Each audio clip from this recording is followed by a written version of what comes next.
What's up, and welcome back to the Section 10 Podcast, episode 517, presented by Underdog Fantasy. It is the home of your soon-to-be 2025 World Series champion, Boston Red Sox. My name is Garrett Crochet, and I am a certified G and a bona fide stud, and you can't teach that. And this right here, this is Cory Mick, and he's 7 foot tall, and you can't teach that. And this right here, this is Tyler Milliken, and he killed his dog Bullet, and you can't teach that. Bada boom. Realest guys in the room. Steve, how you doing? Ooh, what up, what up, what up, what up, what up? Garrett Crochet in the building. In the mother fucking building.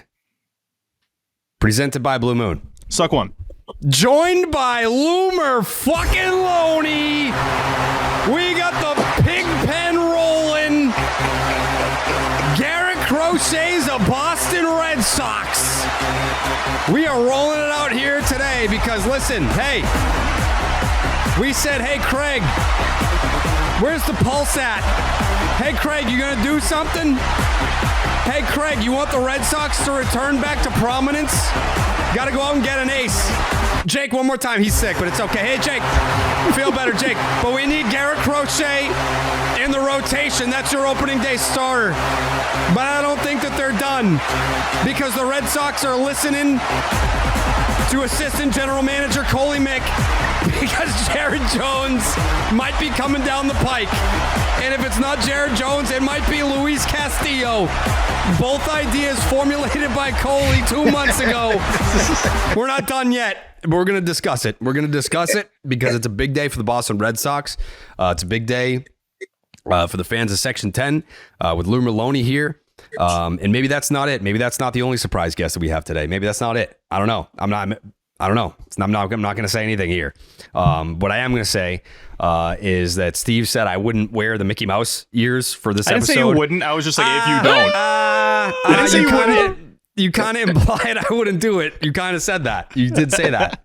Yeah, I don't know the exact phrasing, but it was something along the lines of like, you're not going to do this. I think I swear if you don't have those ears on, it was something like that. That's not I don't think you will.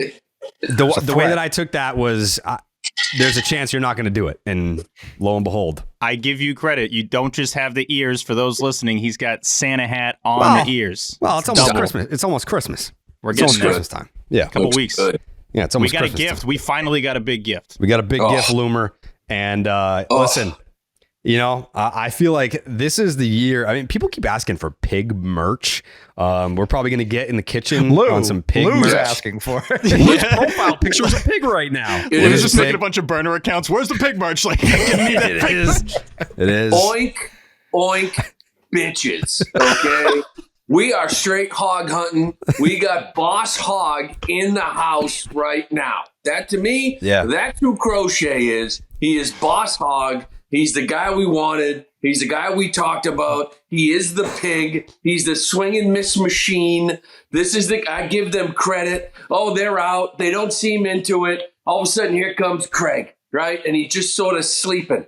You know, I'll give you Teal. I'll give you Montgomery. Finally, he got uncomfortable. I'll give you both.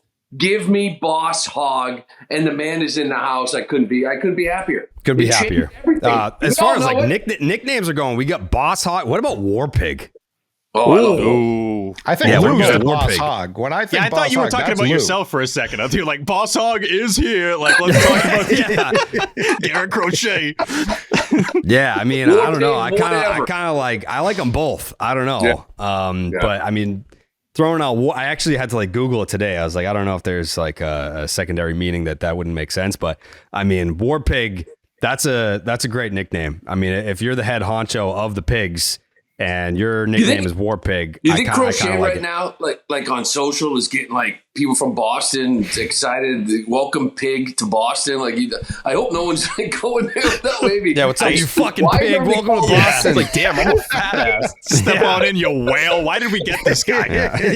Yeah, I sucks. Yeah, I will say the pig emoji's awesome. So like that definitely helps too on social. If you just put the pig emoji out, that's all you need. We used to do champagne bottles all the time, then ketchup. There's not a good ketchup emoji, but there's a great pig emoji. Mm-hmm. Yeah. Yeah, got to find the right pig picture and just stay consistent with it because that's who he is. God bless them for bringing him in here, and you could just breathe, right? Yeah. Actually, I wanted him more than Free. Like I wanted him probably more than Burns, even though I'll take Burns with him. It was Snell and Crochet. They punch everybody out. They strike dudes out like they're closers, but they're starters. Like absolute machine. Yeah, and it was a big win for the Scoop Shop too because people were starting to doubt us. People were like, Scoop Shop's just a bit. Like, they don't actually know anything. Bitch, we know everything. We know if it's happening, we know about it. We hit twice on that day, or you hit twice. I'm not going to take credit for it. No, it's we. It's a we. If I win, we win. And we're now joined by Will motherfucking Fleming. Let's go! The whole Scoop Shop is here. The big pen is growing. Look at this smiling motherfucker. What are you so happy about, Will Fleming? What do you got? Look at the smile. What is that? Let's fucking go. Let's crochet together. Come on. It's crazy. It is the absolute, we have a full Scoop Shop pod going tonight. Flem dog. Yep. The Will motherfucking Fleming has joined us. I want to go I'm going to go down the line here because I think we've all equally been waiting for that Jeff Passan breaking tweet and just scrolling along to see the words Boston Red Sox. Let me start with T-Dog. T, what did you feel when you saw breaking Boston Red Sox trading for Garrett Crochet?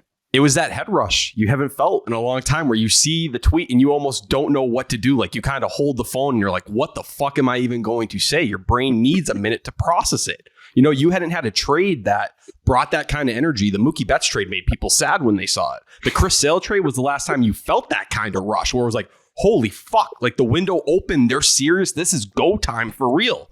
And then you start talking Garrett Crochet and everything we've been getting excited about here for this window. This is the guy built for it. He is built to be in his prime, the best version of himself when Nuttown and this young core are going to be thriving at the big league level. You know, we're talking a guy first year starting, still figuring himself out, started throwing the cutter this year, started adding the sinker at the end of the year. He changed the shape of his sweeper, and he's still in this first year while managing his workload, figuring out his arsenal, had the best K percentage of any starting pitcher in all of baseball with 100 innings pitched.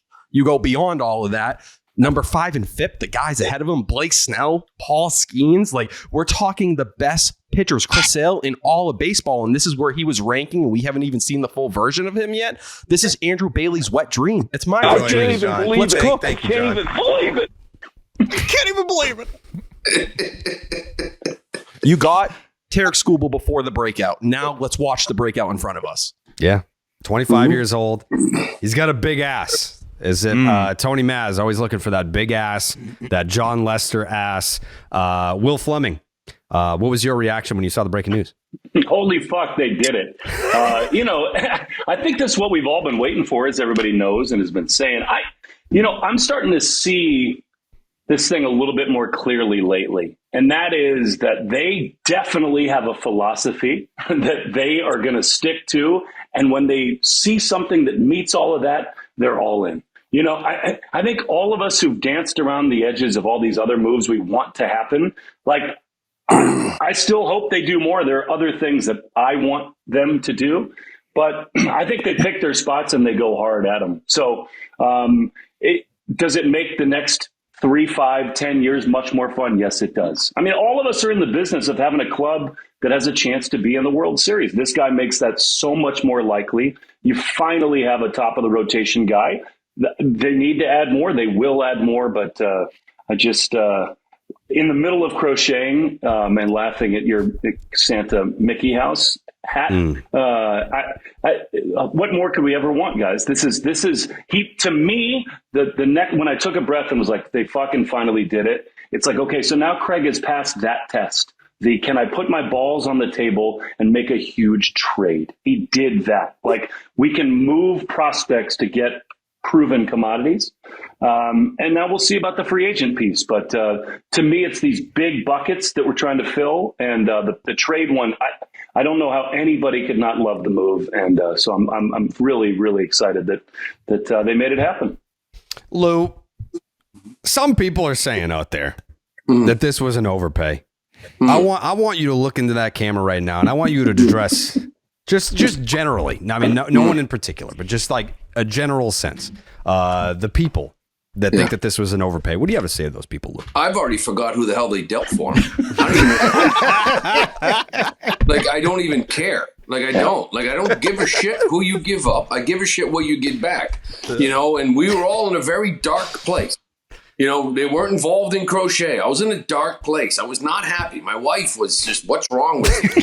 And I was not in a good spot. Okay, and you gave up some guys. Wilkeman, this guy's good stuff, waiting for it to pop. But Chase Mydroth, awesome, good back control. He's going to be a big leaguer, utility guy. I care about impact minor leaguers. And we've talked about this before.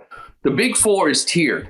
Anthony, and Campbell are impact big leaguers. Teal is not. Meyer, maybe, but he's got to play more than 80 games. Okay, Kyle Teal, this is going to hurt some people. I've always said he's like a high floor prospect. He was never the so-called catcher of the future that everybody thought he was. I've talked about him many times. Extremely inconsistent catcher. This guy, he's young, so hopefully he gets better. The bat will play. He's going to be a big leaguer, but he's not Adley Rutschman. He's not Buster Posey. And if he's not that, you move him for an absolute pig, which is what they did. Montgomery, I don't know. That's Fleming's category. That's a Stanford guy. He loves this guy, okay? But I've already forgotten who they've given up. It is not a gross overpay. Just stop it with the gross overpay crap. Who gives a shit? You got a really good pitcher, and that's really all that matters. Lou said this to me this year. They drafted Montgomery, and it's 2 years in a row when people who were projected to be top 5 talents fall to the Red Sox. Because other teams, it's their year to take a high school shortstop, right? And have high risk plays. You do this every year. Think about it. They just turned the 12th pick in the draft into the number one piece into a package to get Garrett Crochet. All right. Chase Mydroth, nice player. Best case scenario. He's like a, third middle infielder who you love. It's a big feel good story. He's not an absolute star. Is Montgomery? Maybe. I think enough people who've watched Kyle Teal know that he's not. And so you think about, did the White Sox by any ranking standard get a nice return? Okay. Yeah, 2 of the top 50, whatever.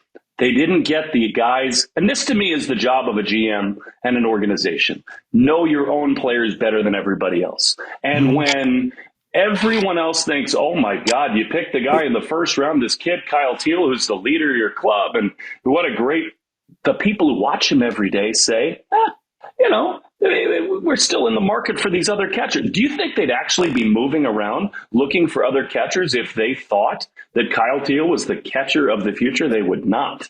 So I think they shipped out the guys that they knew, get value, not our stars, and they got the guy they needed. And this is what I've thought about a lot recently. Even if Kyle Teal ends up being good or better than good, who cares, right? Yeah, I'd still rather have Garrett Crochet. I'd still rather have Crochet. That's all. Yeah, and you never never think lock about him in it. now. Obviously, 2 years is fine. And I was about to say about the Soto deal, and then maybe they're going for Kyle Tucker. You never want to get too excited when you only have a limited amount of time that's guaranteed. So obviously you want to try to lock in that extension. But yeah, anyone talking about the return, it's like, oh, okay, and he's only got one really good year under his belt and blah-de-da. He's 25. Wouldn't you rather have someone that's 25 years old? I saw someone on Twitter say blah-de-da, and I was like, really? About Kyle Teal? Someone replied to me and was like, he's blah-de-da. I'm stunned that doesn't get censored on Twitter. I'm stunned that they can get away with that. I know. Well, that's Elon. Ever since Elon. It kills me because those people are the same people that then say you don't want to give an extension to someone that's 32 or entering their 30s. It's what do you want? What side do you want? We've also been so starving for this that you finally get a pig, as Lou would say, and you're going to complain. Steve loves the pig. Don't complain about pigs. I love the pig, but I love how much Steve loves the pig. I love pig. It's my favorite thing ever. I think it's my favorite phrase. We talked about it when you were on, Lou. That was before we're gonna put out some pig merch, and let's we need pig merch. Yeah, we need pig merch. Coley, I feel like you and I were probably in the same wavelength of thinking when this news broke. It was almost like, yes, I was very excited, but 45 seconds I was on to like, what's next? Like, Sure. like, what is the next thing? Like, my brain immediately started spinning, thinking of names. Like, is it going to be paying somebody? Is it going to be ponying up? Because I mean, the first thing that I feel like any baseball fan, or I don't want to say every baseball fan, but some baseball fans, when their team makes a big trade, my mind immediately goes to, what do we give up? It's not like, my first thought wasn't, holy shit, I'm excited about Garrett Crochet. It was, I need to know what the return is before I can get excited about this. And the fact that there was obviously, I mean, like, I never thought Roman Anthony was going anywhere. I never thought Christian Campbell was going anywhere. So my first thought was, what do we give up? Then when I see what the return is, I'm like, okay, you gave up something, but not the thing. You know, we didn't give up the guys. So I was happy about that. But then my mind immediately goes to, what is the next move? I don't think I took a ton of time being like, fuck yeah, Garrett Crochet. My next thought was, what do they do next? Where did your mind go, Coley? I mean, same. It was hard to react at first because I was like, well, what did we pay? Because I pulled up and I commented on this and people replied to it today on Instagram. MLB Network on November 29th put up a mock Red Sox White Sox trade. It had us getting Garrett Crochet. It had us sending out Casas, Montgomery, Cespedes, and Sandlin. That's an overpay. That's where I wouldn't be here today because I would have killed myself if we had done that. So that's where it's just like, all right, once I saw the package, now I'm pumped that because I wasn't the highest on Crochet because of what I thought the price was going to be. When I see the price, and I think it's just a fair price. People want everyone to get fleeced. That's all people want to say. Oh, you got fleeced, you got fleeced. It was a fair trade in my eyes, like very fair for everyone involved. But the other part outside of the price, Crochet does only have that 1 year. So while he's a ceiling raiser, he's kind of like Houck in the sense, like when he isn't right and we don't have a large enough sample size to know, your floor gets lowered as well. You obviously take the risk on that high ceiling. It is just 1 year. He is entering his mid-20s. If he keeps getting stronger, if he keeps getting stretched out, and he was also pitching on the worst team literally in modern baseball. So there's really no reason. His second half stats mean nothing to me. Literally nothing. 338 FIP. I don't care about that either. But spare me.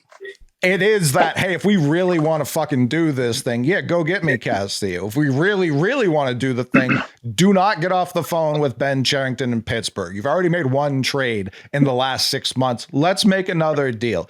Everything coming out of Pittsburgh is like he's very available, which is shocking as shit. I don't like that they got Spencer Horowitz. I don't care for that at all because he plays first base, and that's the guy I'm trying to move to Pittsburgh for a deal like that. But honestly, if it's not Anthony, it's not Campbell, it's on the table for me when Jared Jones is on the table. I'd give up literally anyone else if Jared Jones is coming back. One real quick thing on the fleeced comment. If a team is only giving up prospects, you don't know if someone got fleeced. The only person I saw say fleeced fleeced is White Sox Dave, and he's... There were a lot of people right off the bat. They're like, I don't know. I think we kind of got fleeced here. He was in the classes where you don't tell your friends that you're in those classes. Who was that? No, did you see the videos? You probably didn't because you're at the mouse. If you read the article, he's like, it's clickbait, Stats posted a video today. It seemed like it was from Sirius. I don't know what national baseball writers were talking about it, but they were acting like we weren't going to be able to field a team in Worcester because how gutted our farm system was this year. Sadon's our best prospect, and he's at the big league level. I'd kill myself if he was. I'm going to give a shout out to Cutter is King on Twitter. I know that he is, he's kind of like him and Devers and Joyer are like the two kings of trolling up for Red Sox Twitter. But he made a great point. Like, if you're unhappy with this trade, just say that you're a Sea Dogs fan or a Worcester Red Sox fan. Like, that's okay. Like, it's fine, but just say that. Like, you're not a Red Sox fan if you're unhappy about this deal. Like, I love Kyle Teal. Yeah. I wish him well. He was great when he came on the podcast. He was part of Nuttown. It sucks to see, like, look at Winter Weekend last year when they had Nick York and Kyle Teal and Roman Anthony and Marcelo Meyer, like half that picture is gone now. But if you're really that upset about giving up Kyle Teal for Garrett Crochet, either just say you don't know ball, you've never seen Crochet pitch, or you're a Sea Dogs fan and you're well, pissed. I think Quick question for the group. Lou, who is the last prospect we gave up that we miss desperately? No one. Rizzo? Like it's been a while. Yes, probably Rizzo. And that's the point. The point is, to your point, Jared, like the Red Sox Twitter is the most confused. I don't know what. Don't even get me started, Lou. Because I've had some to drink tonight, so I've got some rants that I'm just sticking in the holster. That I don't even push the button to dial up some of the rants that I have in here. There are some corners of Red Sox Twitter that I've just been dying to let have it, and I've had the self-control. Have you heard people talking about going out and getting stars, going out and getting players? Stop trying to stack. It's not about where you rank in the minor league rankings. You hear people on the radio say this, right? All the people writing say this.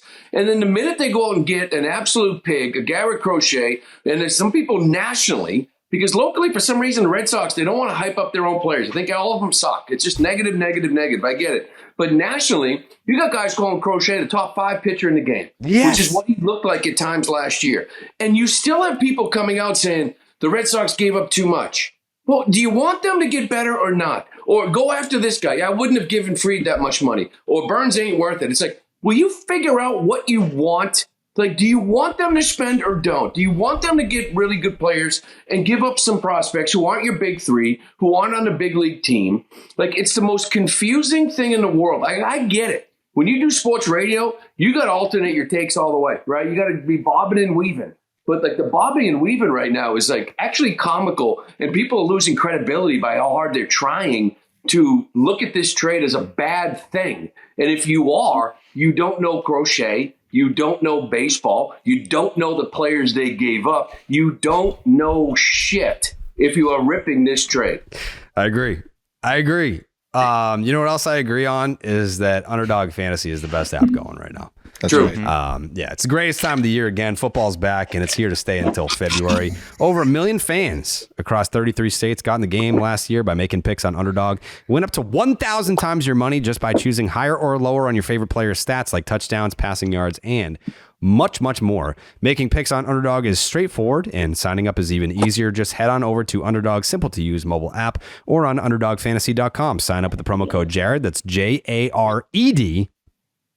And Underdog will give you a free pick to use on your first cash pick'em entry, plus up to $1,000 in bonus cash when you deposit. That's Underdog Fantasy, promo code Jared, to claim your new customer special of a free pick and your deposit offer. I want to keep the conversation, obviously, on Garrett Crochet, but I want to pivot really quickly to get everyone's thoughts on the extension part of this. Because on Baseball is Dead earlier today, I was talking to Dallas J. Hay about using the Rick Porcello comparison here. Different regime, different decision makers, same ownership group.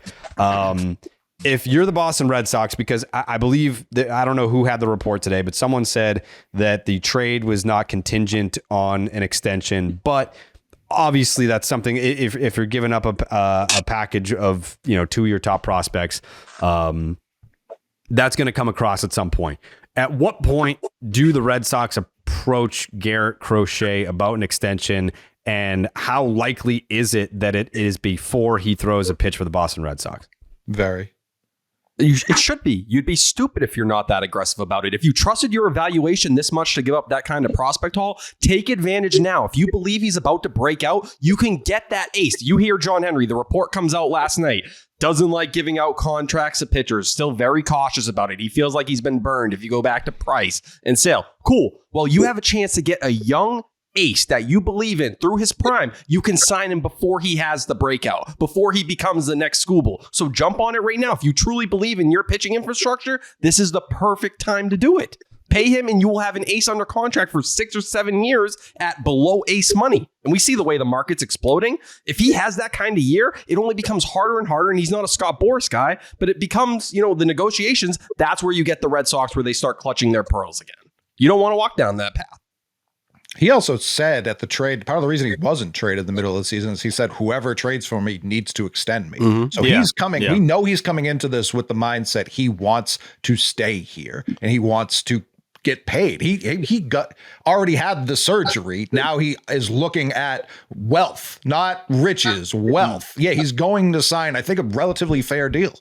And if you put yourself in his shoes, you'd want to cash in on what you just did. That was one of the best seasons anybody possibly could have had on the worst team in the history of baseball, which to me gives you a little bit more credit for what you just did. Trying to keep that energy when you're playing with minor league players at a big league level, that's really impressive. That's an insult to minor league players. No, it probably is, but whatever, 4A players. But you get to that point, and he talks about wanting to get the extension, which I would assume is just insurance for the most innings he's ever pitched in his career if he was going to pitch in the playoffs for a team he got traded to. But still, why would he not want to be the face of the rotation for the Boston Red Sox with what we have going right now? Obviously, it helps if you add more pieces this offseason. If you continue to invest this offseason, it should make the decision even easier. Craig Breslow made a statement when you trade for a young guy like that who only has really one season as a starter and half a season where we've seen him at full go, fully let loose, and you call him the ace immediately, that is no small thing. That is passing the baton and saying, no, we believe this is the guy.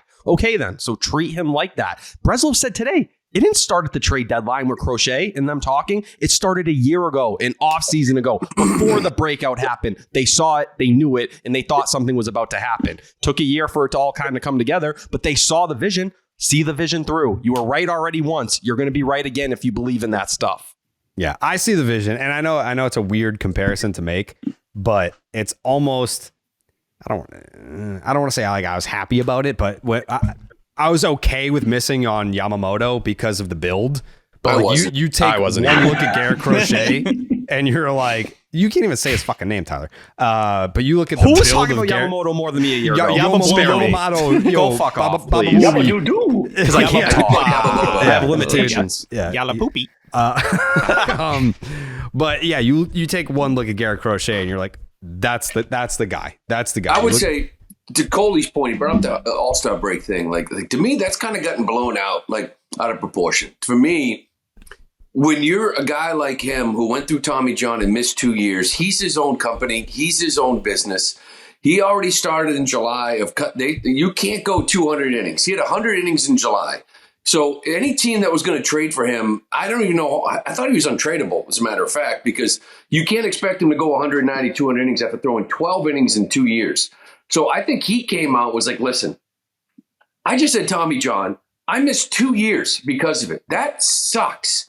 And if you're going to trade for me and try to blow me out again and make me miss another 2 years, and by the way, I'm not going to ever make any kind of money, like when I'm 28, you better extend me right now. So I think this was more of a personal, him and his agent saying, we got to make sure no contender comes here and just blows you out. I care about you, the player, the person, your career.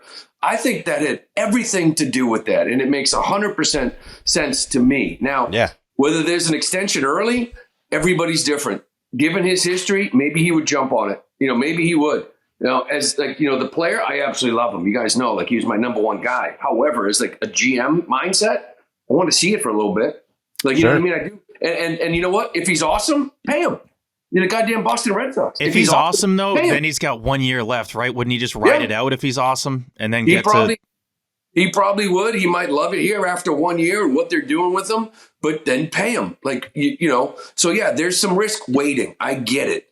But he could also be one of those guys that's you say 1 year away, Steve. He's like, dude, I'm 2 years. I believe in myself. I'll just wait, period. So you don't know what you're dealing with, the person. Everybody is different, but I'm with you. If you can lock him up, do it right now. This feels to me like a March 20th extension. Yes. If you're around big league clubs enough, you realize that these things go in waves. And right now we are in the most expensive time ever for starting pitchers. So I don't blame the club if they get a couple of months away from $200 million for Snell and $300 for Burns and $185 for Fried.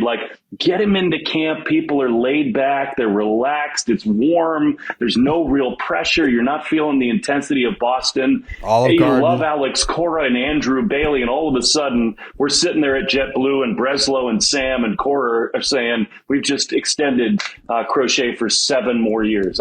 To me, that's what this thing feels like. Right, like he's not fucking 31 years old. He's 25. If we're talking about the window of the Boston Red Sox contending, we're talking about players of that window, the core of that window, haven't even made their big league debut yet. So like, that's why, when you say like, oh yeah, like let it play out a little bit or whatever, like, let's see it.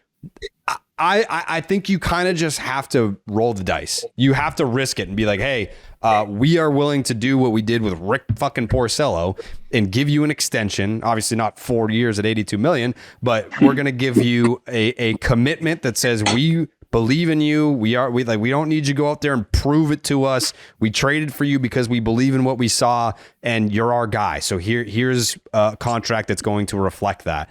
I think you kind of have to do it before he throws a single pitch in big league action for you. It's also not the era of Rick Porcello, though. You don't have to write contracts so rigid and ardently. Like you can, like the Julio Rodriguez deal. He can make $200 million. He can make $450 million, depending on what he does on the field. That's the kind of range I would be looking to give Crochet. Like, hey, do it in innings. If your arm literally falls off your body, you will walk out of here with $100 million. And most likely there'll be, like, the window's 29-30, right? So most likely there'll be a 5-year opt-out, a 7-year deal. Can opt out after 5. There's a couple of options, whatever it is, because at 29-30, I may want to be a free agent again and make $97 million a year by then. Who knows? Seriously, though, if Max Fried at 31 years old gets 8 years, 218, Garrett Crochet at 27, he's going to, like, 2 more years in the market. You're talking, if he looks anything like this, it's close to $300 million, and it's not even really much of a conversation. Right. And from the team's perspective, they've been starving for a guy that they can at least say without kind of feeling like it's a joke, this is our game 1 starter if we get to the playoffs. Like, you have that guy. You should be able to back him now financially to the point where he's going to then feel like the guy. Like, of course he does because of his performance last year. Yeah. But if you give him that financial, gain, you give that to him immediately. Now he's not making $3 million each of the next 2 years. That's also a huge benefit for him personally. I don't see why you wouldn't do it. I get it from his perspective if he goes out, dominates, and then, is a year away from getting a mega contract if he can do it 2 more years in a row. But you want to be able to back that dude that you're going to say, hey, if it's not game 1 or game 2, it's one of those 2. Game 1 or game 2, you're getting the ball. Who's that guy for the Red Sox recently? Like, you can put one of those names in there, but you didn't feel good about it. You didn't feel like you could say it like with your chest. Now we actually have a guy we can say it and we don't get laughed at. And I think it's sort of like a chicken and egg situation where, like, right now he knows he's really good, but he's not done it for a long period of time. And like, you watch Scooble right now, that motherfucker walks off the mound and he says, I'm the most important person in this building. Don't come near me. Don't talk to me. I own you. And I think if Crochet starts to feel that long term, that obviously then translates to, I'm worth $35 million a year. I don't think he yet has that. He still had this season where he had these, limitations. I think you should cash in while you can, while he still doesn't feel like I've stood at Fenway Park and struck out Aaron Judge with 38,000 people on their feet, And a bigger reason too, like where you are as an organization, like you've got Bayo locked up, right? I don't give a shit if he's a 2, 3, or a 5. He's one of 5. And then you've got like Tanner Houck locked in here now till he's 32 for the next 4 years. So it's not like you're sitting there saying, well, we bring in Crochet, we give him a huge extension. We got to lock up Bayo in a year or 2. We got to lock up Houck in a year or 2. They're under control for a while. So you make one big investment in this guy moving forward, and you know what you've got, those 3 dudes at least, and Crawford maybe is in that mix too, we'll see, for the next at least 4 years, and then you kind of go from there. You said 5 guys, and I've been thinking about this. We know the Dodgers are talking about a 6-man rotation. Everyone's still trying to add a pitcher, and everyone just assumes we're going to have to trade Cutter Crawford or someone like that. He's the only name I ever see anyone get brought up. What if we go 6? What if we even further protect Crochet? What if we always keep all of our guys fresh, like Houck? I hate 6-man rotations because I think now you got 7 guys in your bullpen, and I think you burn the shit out of all of them. You know, I feel like that's one less. Like, think about like the rotation does what they do. The bullpen does what they do. The bullpen now has one less guy to cover everybody else. Like, that's just the way I look at it, you know, and I would rather you sort of look at it as, all right, like maybe Cutter Crawford starts the year in the bullpen because we know it's a matter of time. You know what I mean? Or Giolito maybe not be ready for April, you know, and then we sort of slow play him a little bit. We bring him in. Cutter becomes a dominant reliever, and then all of a sudden a month later he's back in the rotation again because somebody obviously goes down. It always happens. Sure. But I just think a man rotation, all that does is take one more guy out of the bullpen, and it wears them down. Now, they have a lot of depth. They could kind of shuffle guys up and down, I guess. Sure. But I'd rather have a starter than Chase Anderson because that's kind of what the Red Sox typically do is roll out someone who, like me. Like they just have me out there I trust you, Nick. I trust you. Yeah, well, I think you heard Cora, though, right? Add the cutter, dude. Yeah. This will factor in, though, right? Like part of the dangers with the bullpen this year. Liam Hendriks and Garrett Whitlock are going to need to be managed to some degree. You're going to have to protect those two guys, right? But even if Garrett Whitlock's serving in a multi-inning role, you want to talk about an opener, someone who can go 2 innings or something like that, 3. Cora said they're flexible, pushing him into different opportunities and different stuff like that. I also think with spot starts, you got multiple guys in AAA that you feel comfortable, whether it's Priester or Fitz. Right. You want to give a guy a breather once a month? Cool. One of you guys come up. We feel good about you starting. We're not going to panic. We have the depth to get by. Michael Fulmer, Cooper Criswell, like all those guys. Yeah, Michael Fulmer, crazy. Michael Fulmer, the number 2 starter for the Red Sox. People started losing their fucking minds was when Freed got signed and Breslow was like, "Don't worry, we've got Fulmer. He's going to be a starter this year." I think that's when everyone was like, "I'm going to." You talk about bad timing, right? As far as whoever hell had that report, I wanted to punch them for even tweeting because my first thought was like, "Hey, here's the reality, right? We got the Rule 5 draft. If nobody in baseball thinks he's a major league pitcher." Awesome. We'll keep him for our rotation. Like, holy shit. Like, now, I know it's depth, but it just didn't come off well. No. It was even worse. Announced Chapman, too. I was going to say, 10 minutes. The Chapman thing happened right then. Scoop Shop was down bad, incredibly bad. There was a lot of suicide talk at that. People were checking in on me. It's a dark place. Yeah, we were all just going to jump off the There's a lot Zacrum. of threats happening at that hour. I remember people were tweeting me being like, "What's the vibe of the Scoop Shop?" I'm like, "You don't want to know, brother." Like, if you knew the shit that was being said right now, I don't know that you would have any hope moving forward. It was just venting. There was no. And then you get the Bregman story and hearing about Cora and Breslow not being on the page. Everyone's like, "Oh my god, this is Heim again." It's like, "Oh, they're not. This is just a pure disaster." Didn't Breslow downplay that today? Didn't he say that the story was nonsense? That exactly. Well, wouldn't you always say that's nonsense? Say? Yeah, he's going to say that's true. I hate this guy. I fucking can't stand Bregman or Cora. I would say this: the biggest part of that story is the fact that it got out publicly. Exactly, that's the biggest story. To think that a manager and a general manager at the deadline and during winter meetings in the offseason don't disagree on a player. Well, who leaks something like that, Lou? Sam Kennedy. Who leaks something like that?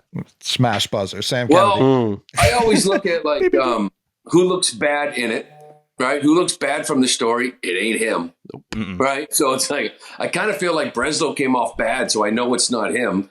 So obviously Sam Kennedy, Alex Cora, I don't know, but the point is that it happens a lot. But the fact that it came out publicly, it sort of felt like, I mean, as we all know, what the reasoning is. Someone's putting pressure on somebody to make a freaking move. Okay, that's what it was. Whether it was Sam, whether it was Cora, whether it was Breslow, whether it was two ownership, like get off your ass. We got to make a move, either sign somebody, make a trade, do something.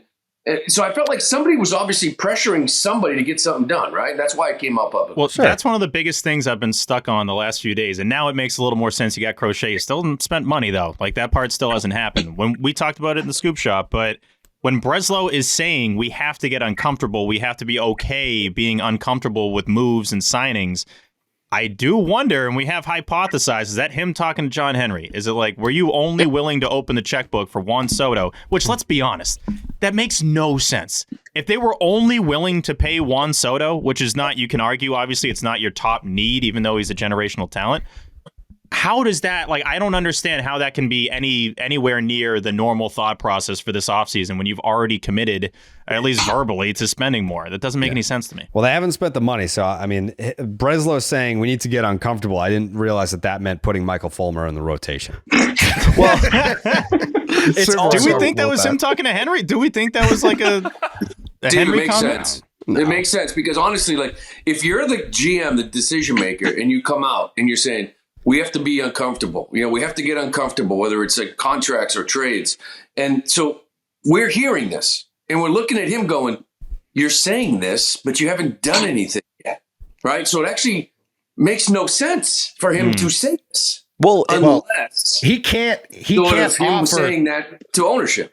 He can't offer 270 to Burns unless he knows that's going to get greenlit upstairs. He can make that trade. He doesn't really need the green light to trade prospects for a guy. You can argue the uncomfy line still stands, that actually hasn't changed. Right. Like he got uncomfy. He's like, hey, John, look, I got uncomfy. If you want to match my uncomfy and bring in Corbin Burns, like that'd be sick.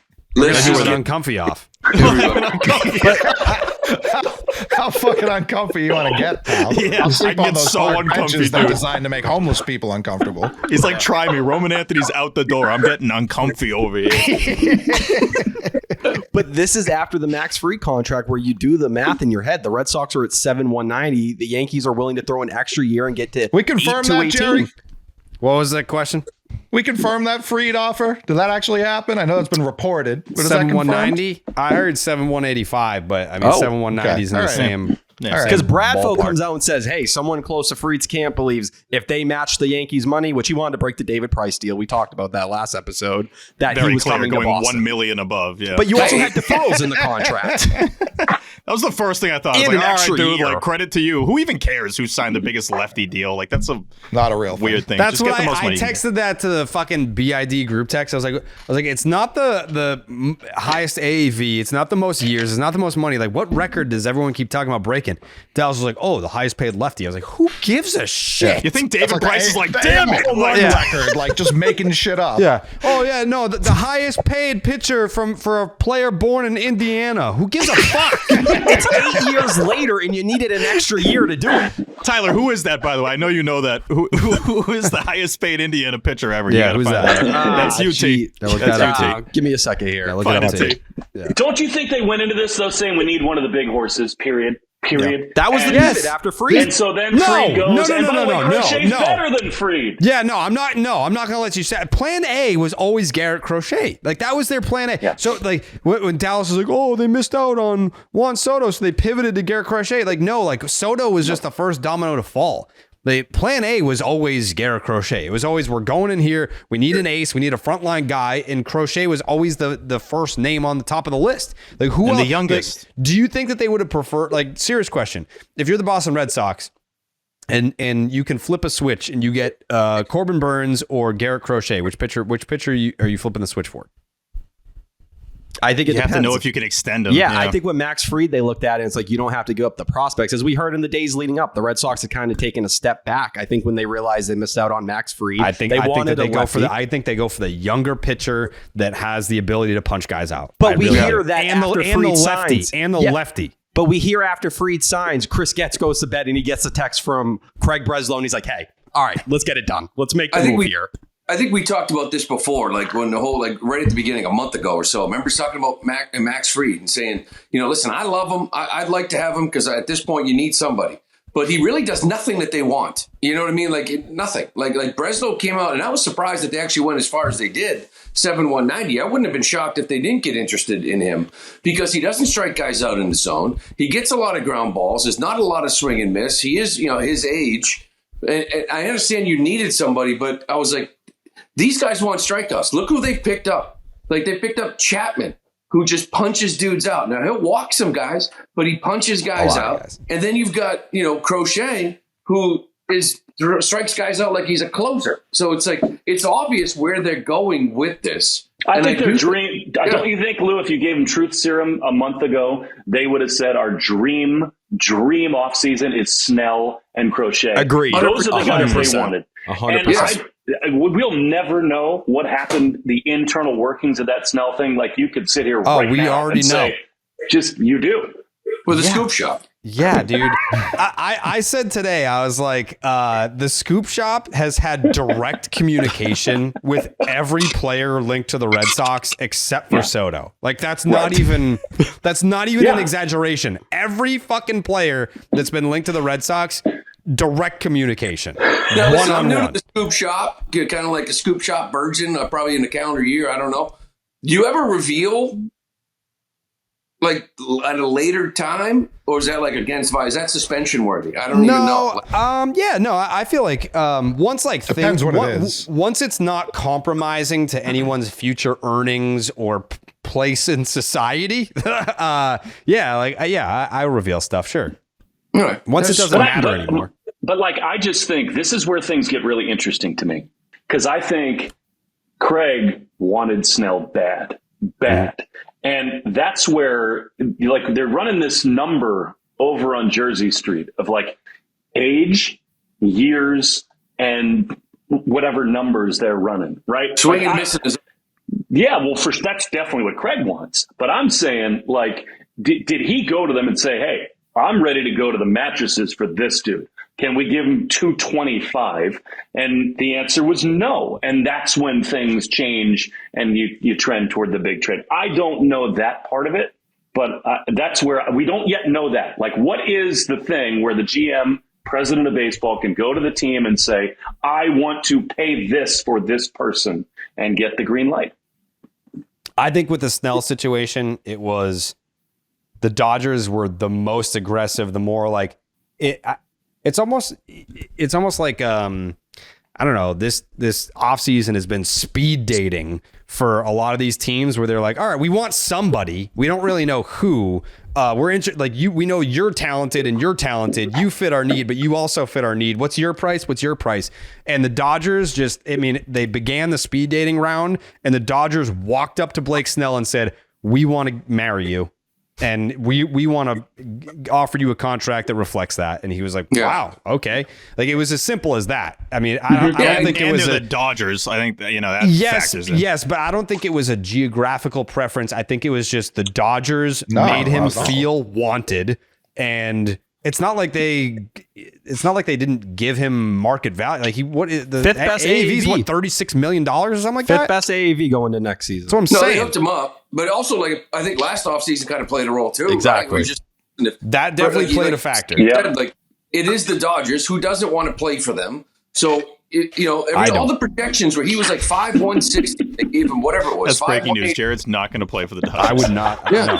If they asked me to play for them tomorrow, I'd be like, no, I'm not doing it. I'm not doing it. I can't provide anything. I'm not going to play for you. No, I'm busy. I have to do. If he waited, though, he would have got more than Fried. He would have made more money. Yes, for sure. Last offseason played a role. He did cost himself.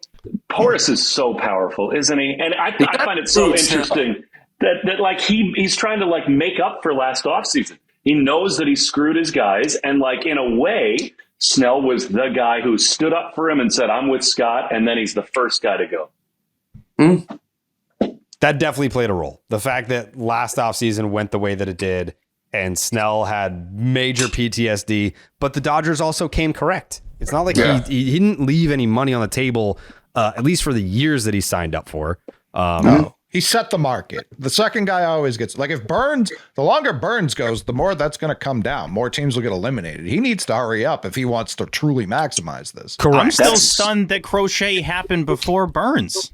The White Sox. Why would that be stunning? I think teams probably checked in on Burns because it was like, all right, Fried got what?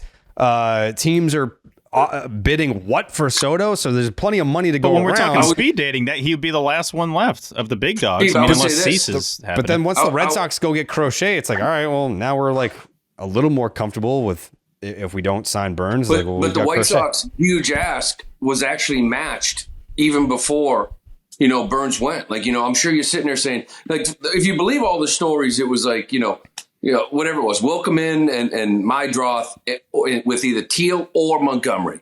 So, if they come at you and say, we want both and we're going to hold firm, or we're going to wait for Burns, we're going to actually get both. And they just finally said, screw it. Like, we'll give you what you want. So you give them credit for giving it up, in my opinion, because I think the White Sox set the parameters. This is what it would take now. If not, we're waiting. And they finally were like, here.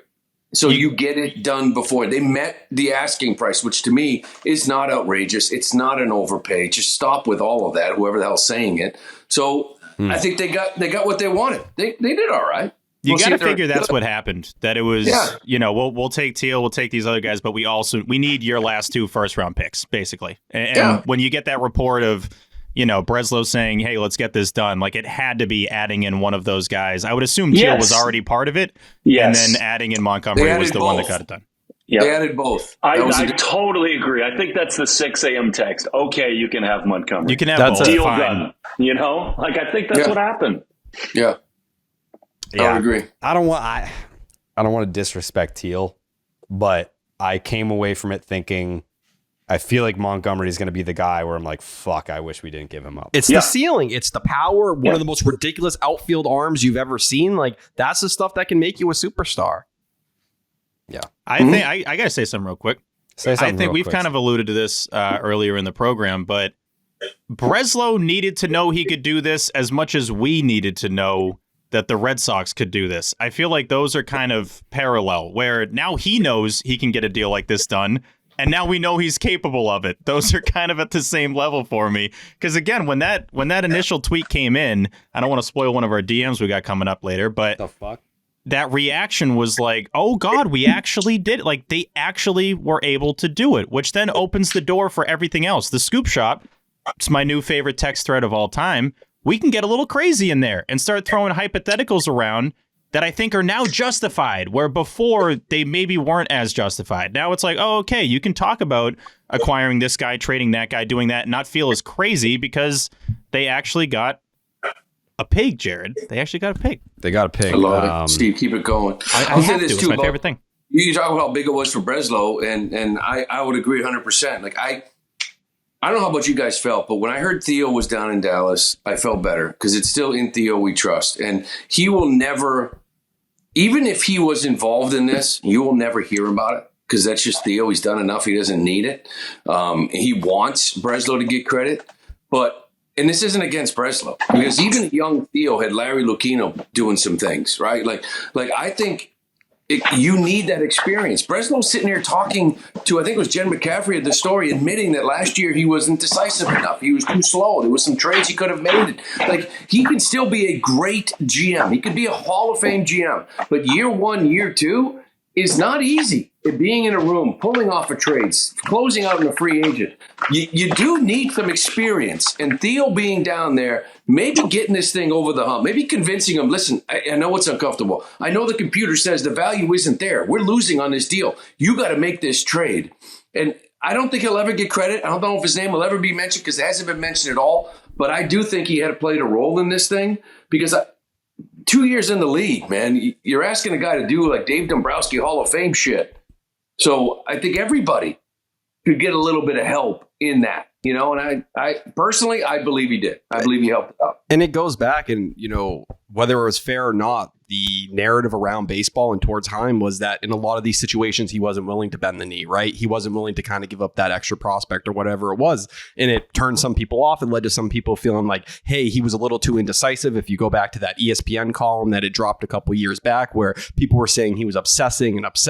He just couldn't come down and make the final decision in a lot of ways, or he felt like he had to talk to everyone and he'd get stuck in the middle. Well, Craig Breslow in this spot, whether it was with Theo or not, he got the deal done. He pushed it over. He was willing to do what initially he wasn't willing to do. That's why the deal wasn't made in the first place, right? So say what you will, whether you believe those narratives or not, those were out there. Now other teams will see, oh, look, Craig was willing to kind of say, hey, there's a chance I lose this deal. It's not on paper. Everyone's going to be like, that's an automatic win for the Red Sox. Both sides right now, people will say, no, they got what they wanted here. It looks like both sides are happy. Craig Breslow is willing to make those trades. Hopefully that makes it easier to go make that Jared Jones trade or whatever it is that comes next. Luis Castillo. You got to get on the other side of You got to get on the other side of one of these things, right? Can't win everything.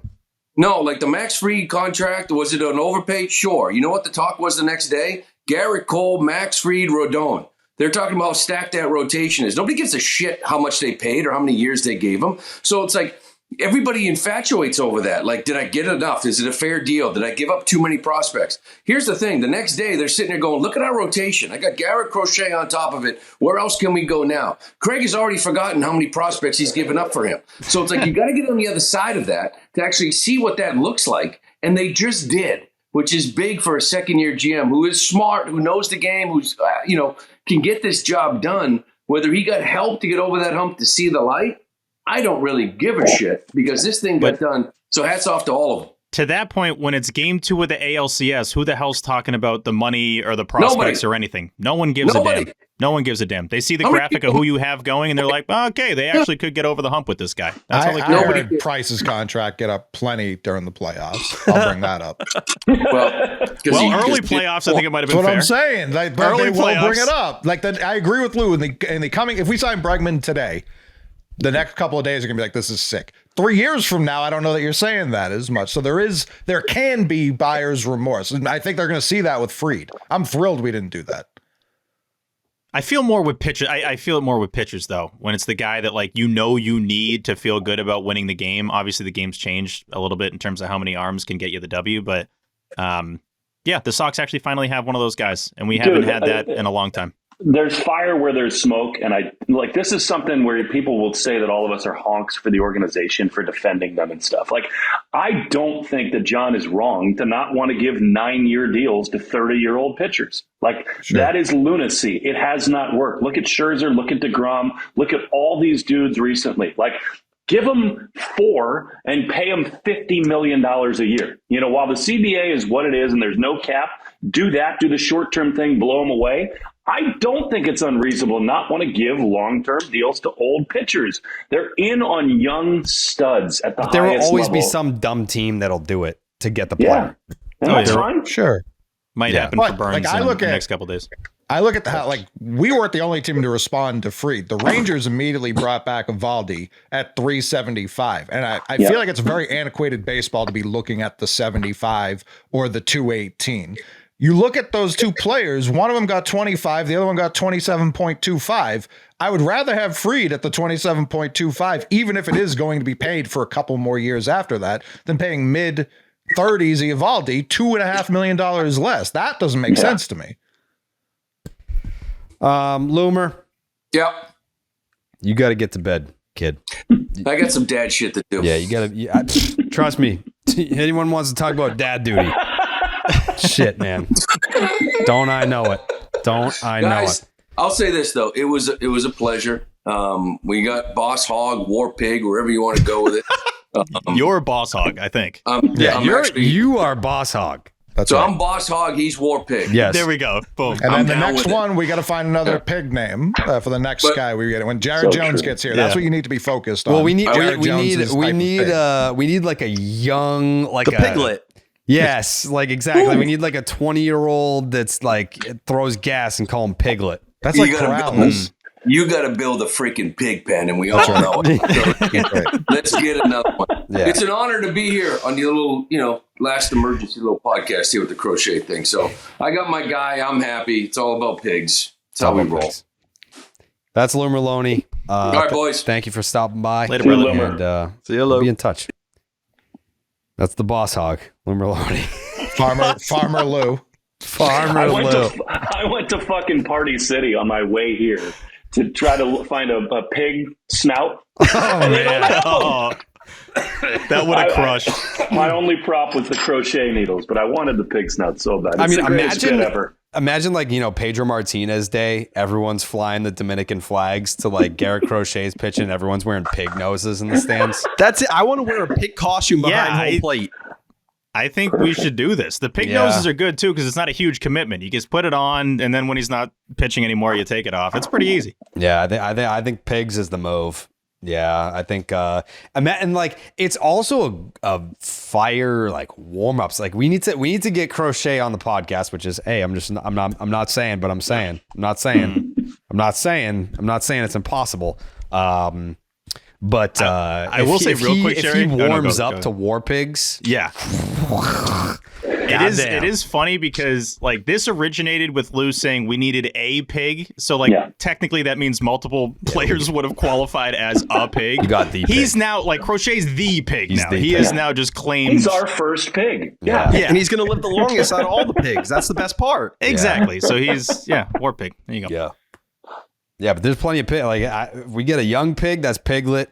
If we get maybe like a little bit of like a heftier one, then we got Porky Pig.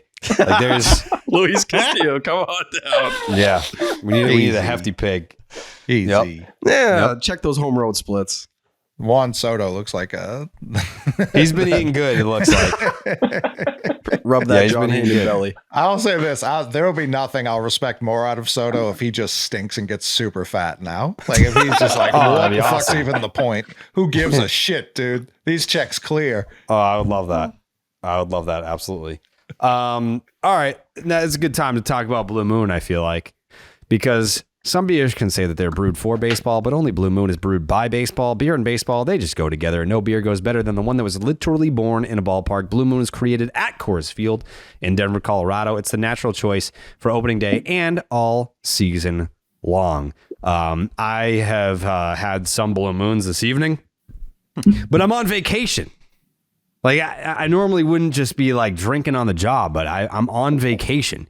Like the people in the Section 10 Reddit, they're like, he's done 2 baseball stats this weekend and no section. I'm on vacation, dude. I'm literally on vacation doing 2 podcasts. I got a hotel room separate from my girlfriend and her 2 daughters, 2 podcasts. I've spent extra money on my vacation to podcast for you, and I'm doing it with a Blue Moon in hand because from its refreshing flavor with Valencia orange peel for a subtle sweetness and hints of coriander, Blue Moon Belgian style wheat ale is a one-of-a-kind beer that's made brighter. It's carefully crafted and full-flavored with refreshing notes and a smooth, creamy finish. Blue Moon is brewed by baseball to give you a dose of nostalgia and get you excited for the new season. Why strike out with the same old beer when you can get something that is one of a kind? Its bold flavor, bright explosion of color, and iconic orange slice ritual guarantees a one-of-a-kind beer experience that is perfect for spring weather. Best served with its signature orange garnish to showcase its beautiful hazy color. A beer this good only comes around once in a Blue Moon, but you can enjoy it all season long. Bring the ballpark to you with Blue Moon Belgian style wheat ale. It's a one of a kind every time. Get Blue Moon delivered by visiting get.bluemoonbeer.com/Jared to see your delivery options. That is get.bluemoonbeer.com/Jared. Blue Moon, made brighter, celebrate responsibly. Blue Moon Brewing Company, Golden, Colorado. Suck one. Thank you. All right, let's get down to the next chapter, shall we? I think we've celebrated Garrett Crochet. I think we're all excited about it. I think we're all happy about it. I think we know where Cory lies on this, so we won't start with him because I think he's laid out his plans months in advance. But Carlos Narvaez? Don't make me upset. Save it for your Don't make me thoughts, upset. I'm sorry. Don't make me upset. I think it's more than closing thoughts. No, it's that's post credits. Right before. Yeah, that's after we leave. If you want to like leave the we'll give you the floor on. after we're gone. Leave the lights on for T to talk about Carlos and real quick with T. And T, this is you've had an incredible couple weeks here, but I'm just going to say this real quick. And I know Cole's going to say like watch out because anytime he prefaces like that, it's something. This is bad. Doesn't sound good. But T. This is a little insult. It's a small insult. A small one. We have a Garrett Crochet Photoshop done by Cory, and you're still using other people's crochet Photoshops. Wait, hold on. Time out. Before you say anything. Are you surprised that Tyler is supporting the work of people that don't work for us? No, I'm not surprised, but I thought that like that's for the biggest signing we've had, for the biggest trade we've had in 8 years. Like if something like I will break news and Tyler will cite Pete Abraham. Like he'll this is what he does. Like he like things will happen on this podcast and he'll post a clip from a rival podcast or a competing podcast. I don't think we have rival podcasts, but we have competing podcasts for sure. No. But T, I just wanted you to, because again, I had put a tweet out there about like, I'm kind of sick of the jersey swaps. That was more of the jersey swaps with guys the hypotheticals, the guys that we don't have yet. And then finally we get a guy that we wanted so desperately. And we had Cory, we get a pig. I didn't want to overuse it. We get Cory to do a Photoshop of said pig. And you're still, whether it's Devers and Joy, again, these are great accounts. There's nothing against the accounts, but T, we got in-house content and you're not using it. My apologies. Listen, a lot was moving fast yesterday. I was tweeting. I must have tweeted 40 or 50 times. I think this was today. Honestly, I'm not retaining anything. I'm going to put my hand up right now. I did something really bad yesterday. It was my girlfriend's mom's birthday, and I didn't wish her a happy birthday. That's how deep in this shit I actually was. I missed it. I'm in big fucking trouble right now in my personal life. It's not good. In my personal life. My personal life's terrible right now. I'm going through a lot. You gotta toss him, Jerry. Wait, hold on. You didn't wish your girlfriend's mother a happy birthday because Garrett Crochet got traded to the Red Sox? Yes, and then when the Mariners rumors started happening, I just started getting all frazzled, and I couldn't think about anything except Red Sox Twitter and the Scoop Shop, and I was reading that, and I guess she had texted me at one point to do it, and I was too busy responding in the group chat to something.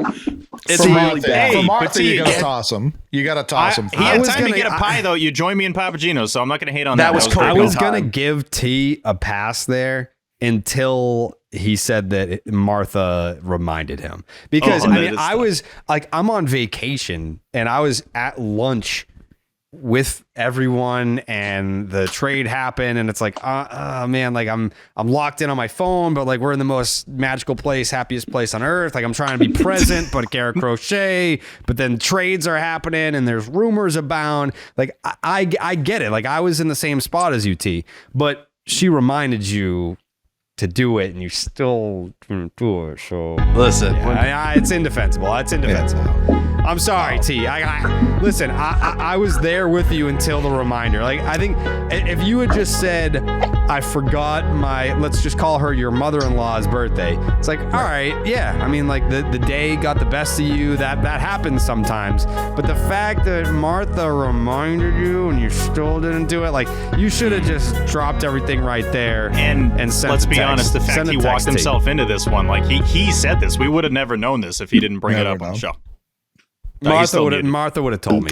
She would have been like, we need to get a suspension for you guys talk? No, but she tweeted me that picture of you in bed. Did she not? That was crazy. That was a reply to me. That was fucked up. Yeah. And you retweeted her. You didn't even retweet me. Are you trying to say that I don't put my guys over? No, you do. But like, you're putting my girl over. I mean, technically it's a picture of you. So I'm putting you over. In a vulnerable moment. That was peak depression. Good.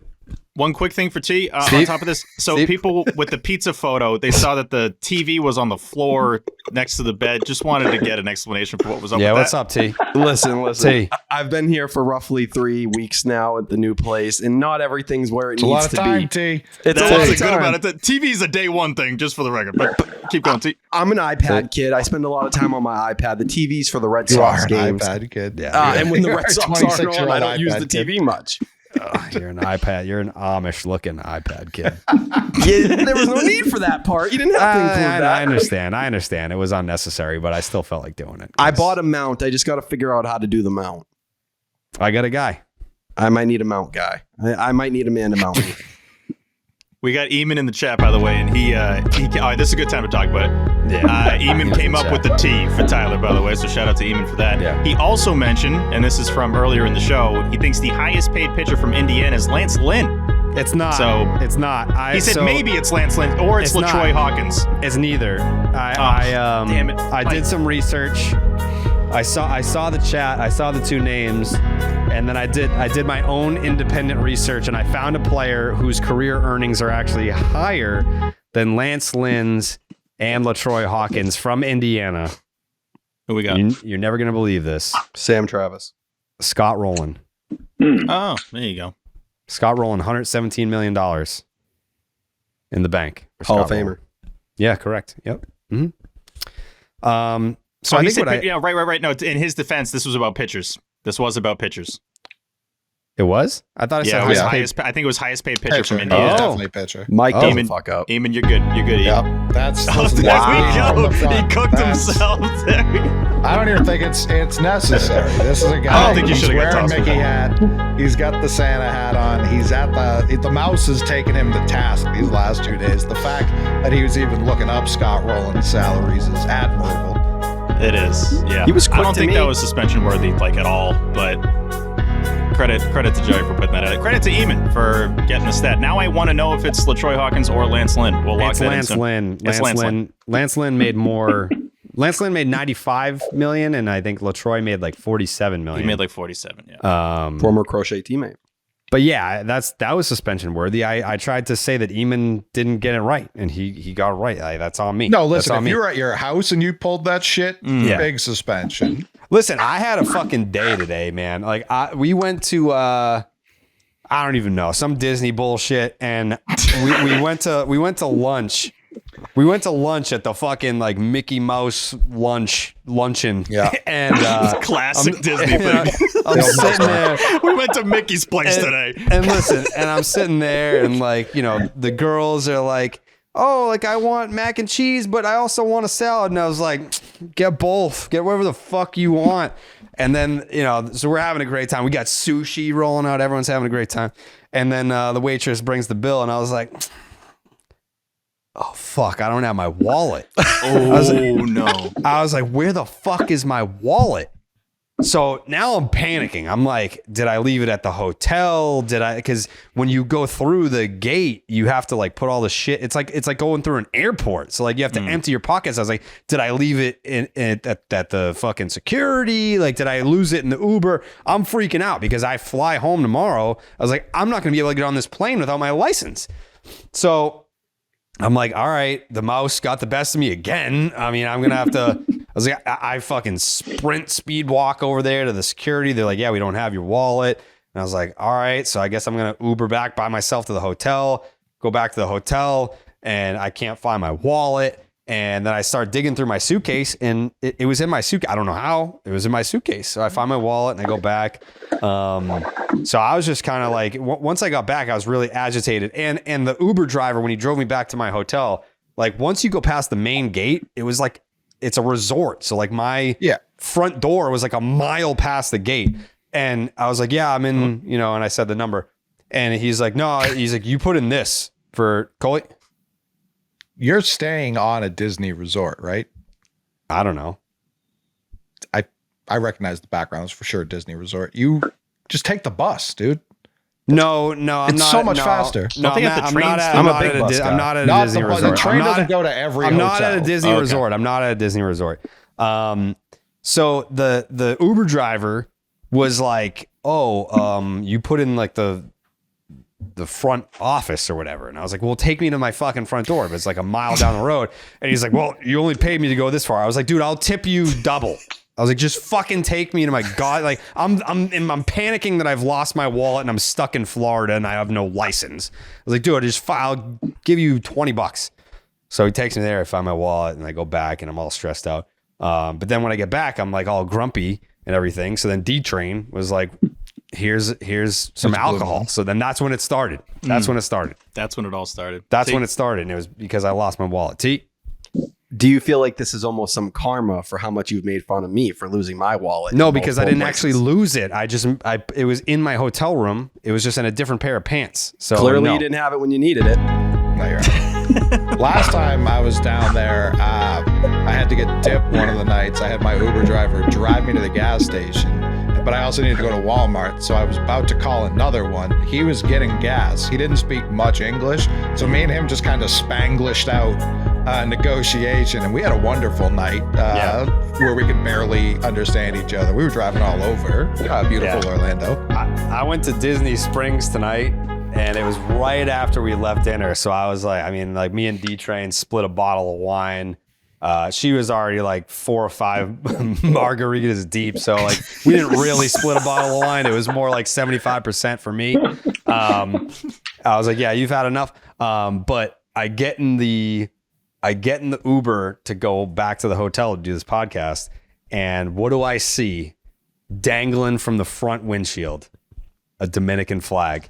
And I looked at this guy. I looked at this guy like he was my long lost best friend.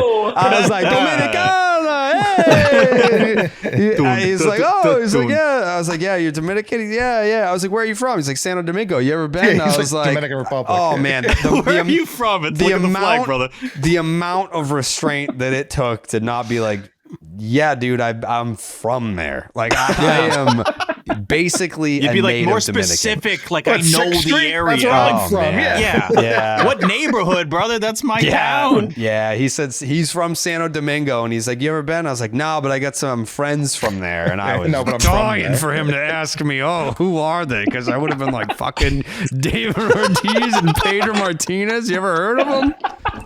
Those are my friends from Santo Domingo. Yeah, nah, he didn't ask. He didn't ask who my friends were, but I fucking was dying for him to ask. And I mean, he probably didn't ask because I was wearing the Mickey ears. He was probably thrown off by that. He was just like, yeah, I don't know about this guy. It was just fucking Conyo. Yeah, and I was sitting in the front seat, so it was weird. Like you can't. I could see you. Like 5 minutes could have gone by, and I could have seen you in that state, being like, "You sure you don't want to know who my friends are?" Yeah, so my friends are like, they build churches over there. They're like a big deal. If you want to know, I'll tell you if you ask me. Yeah, if you ask me, I'm not gonna just deny that I know them. Whole time it's the guy who shot Ortiz. The last person who you want to say that to. Yeah, but that was my day. There you go. Anytime something bad happens to me, I just fly off the handle with my mom. I just texted her like it was her fault that I lost my wallet. I was like, I'm walking back to catch an Uber. I was like, I lost my fucking wallet. Can you believe this? I'm stuck in Florida. And she was like, well, why don't you get, like, next time, why don't you put an air tag in your wallet? And I was like, that doesn't fucking help me, right? That's what you fucking told me when I lost mine. She did the classic. She's getting cooked in this one. She did the classic, well, where did you have it last? And I was like, if I fucking knew where I had it last, Ellen, then I wouldn't have lost the wallet. But luckily I found it, and I forgave my mom, and, all is well. All is well in Disney. A lot of Section 10 fans down here. A lot of Baseball is Dead fans as well. Ooh. Yeah, when I was at Magic Kingdom, I ran into a gentleman who was a big Braves fan, big BID guy. And then as I was going through security today, large gentleman. Large. We're talking like 6'6", maybe. Like, not quite Cory height, but large gentleman, big. What did he call me? He called me Magic Kingdom Jerry or something like that. And I was like, so yeah, he's a big Section 10 guy. But I digress. Why did you do all that as Randy Savage? Magic Kingdom, dig it, Space Mountain coming at you. And then we're gonna get the churros. I had two churros. Jessica over here right now. I had two churros yesterday. 5 booms on the churros. I'm gonna save my Magic Kingdom review because the Pod on Lansdowne guys they want me to do a Magic Kingdom review with them, so I'm gonna save that for those guys. But I will say 5 booms on the churros. Yeah. Okay. I think we know where Cory wants to go from here. Will Fleming, where do you want to go from here? What's the next move for the Boston Red Sox? Man, I think when you listen to Craig talk. From the beginning, it's been the same thing. We want multiple starting pitchers. We want a right-handed hitter. And we want a bullpen arm. So what I think it's really interesting these next few days is that now that all these big things have happened, a lot of the big teams have sort of shot their shot. And I think, it's not a coincidence that Burns is not signed. Like, I think it's really the Blue Jays and the Giants who are the heavy teams on him, but I think the Giants have their own issues. They already spent on Adames. Does he really want to live in Canada? I don't know. Can you get a little break on Burns? That would be interesting to me.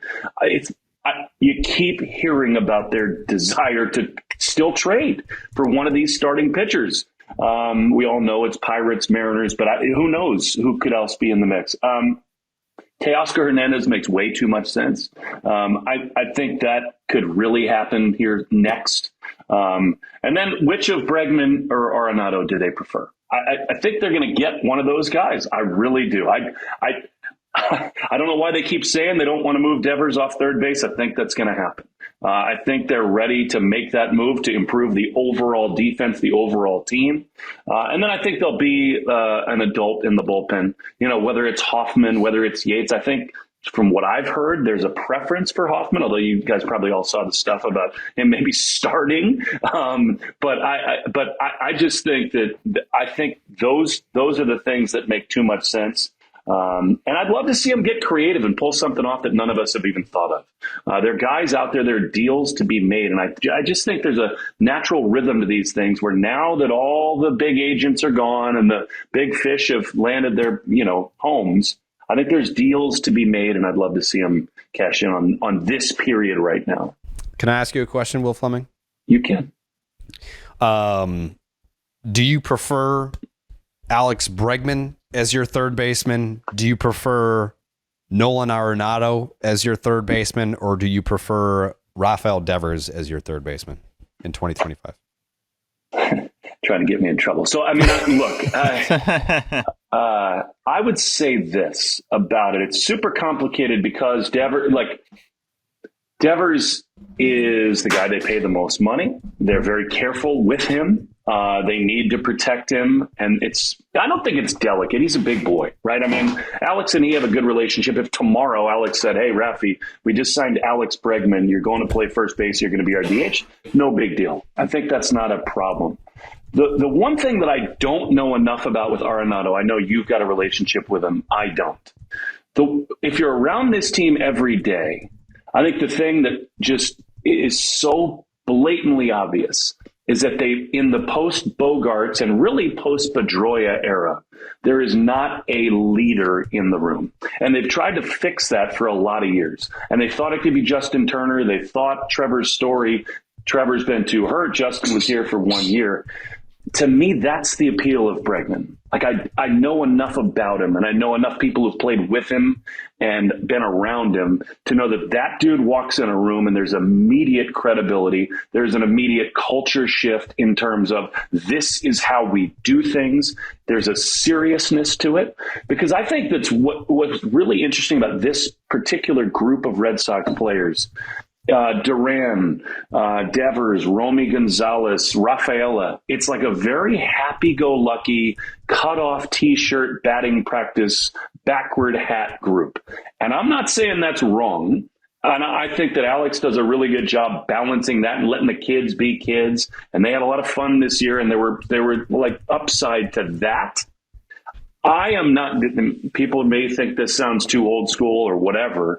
I think there's something to be said for, hey guys, it's the friggin' big leagues. Like, let's get our shit together, do it the right way, and like be a little more adult about this.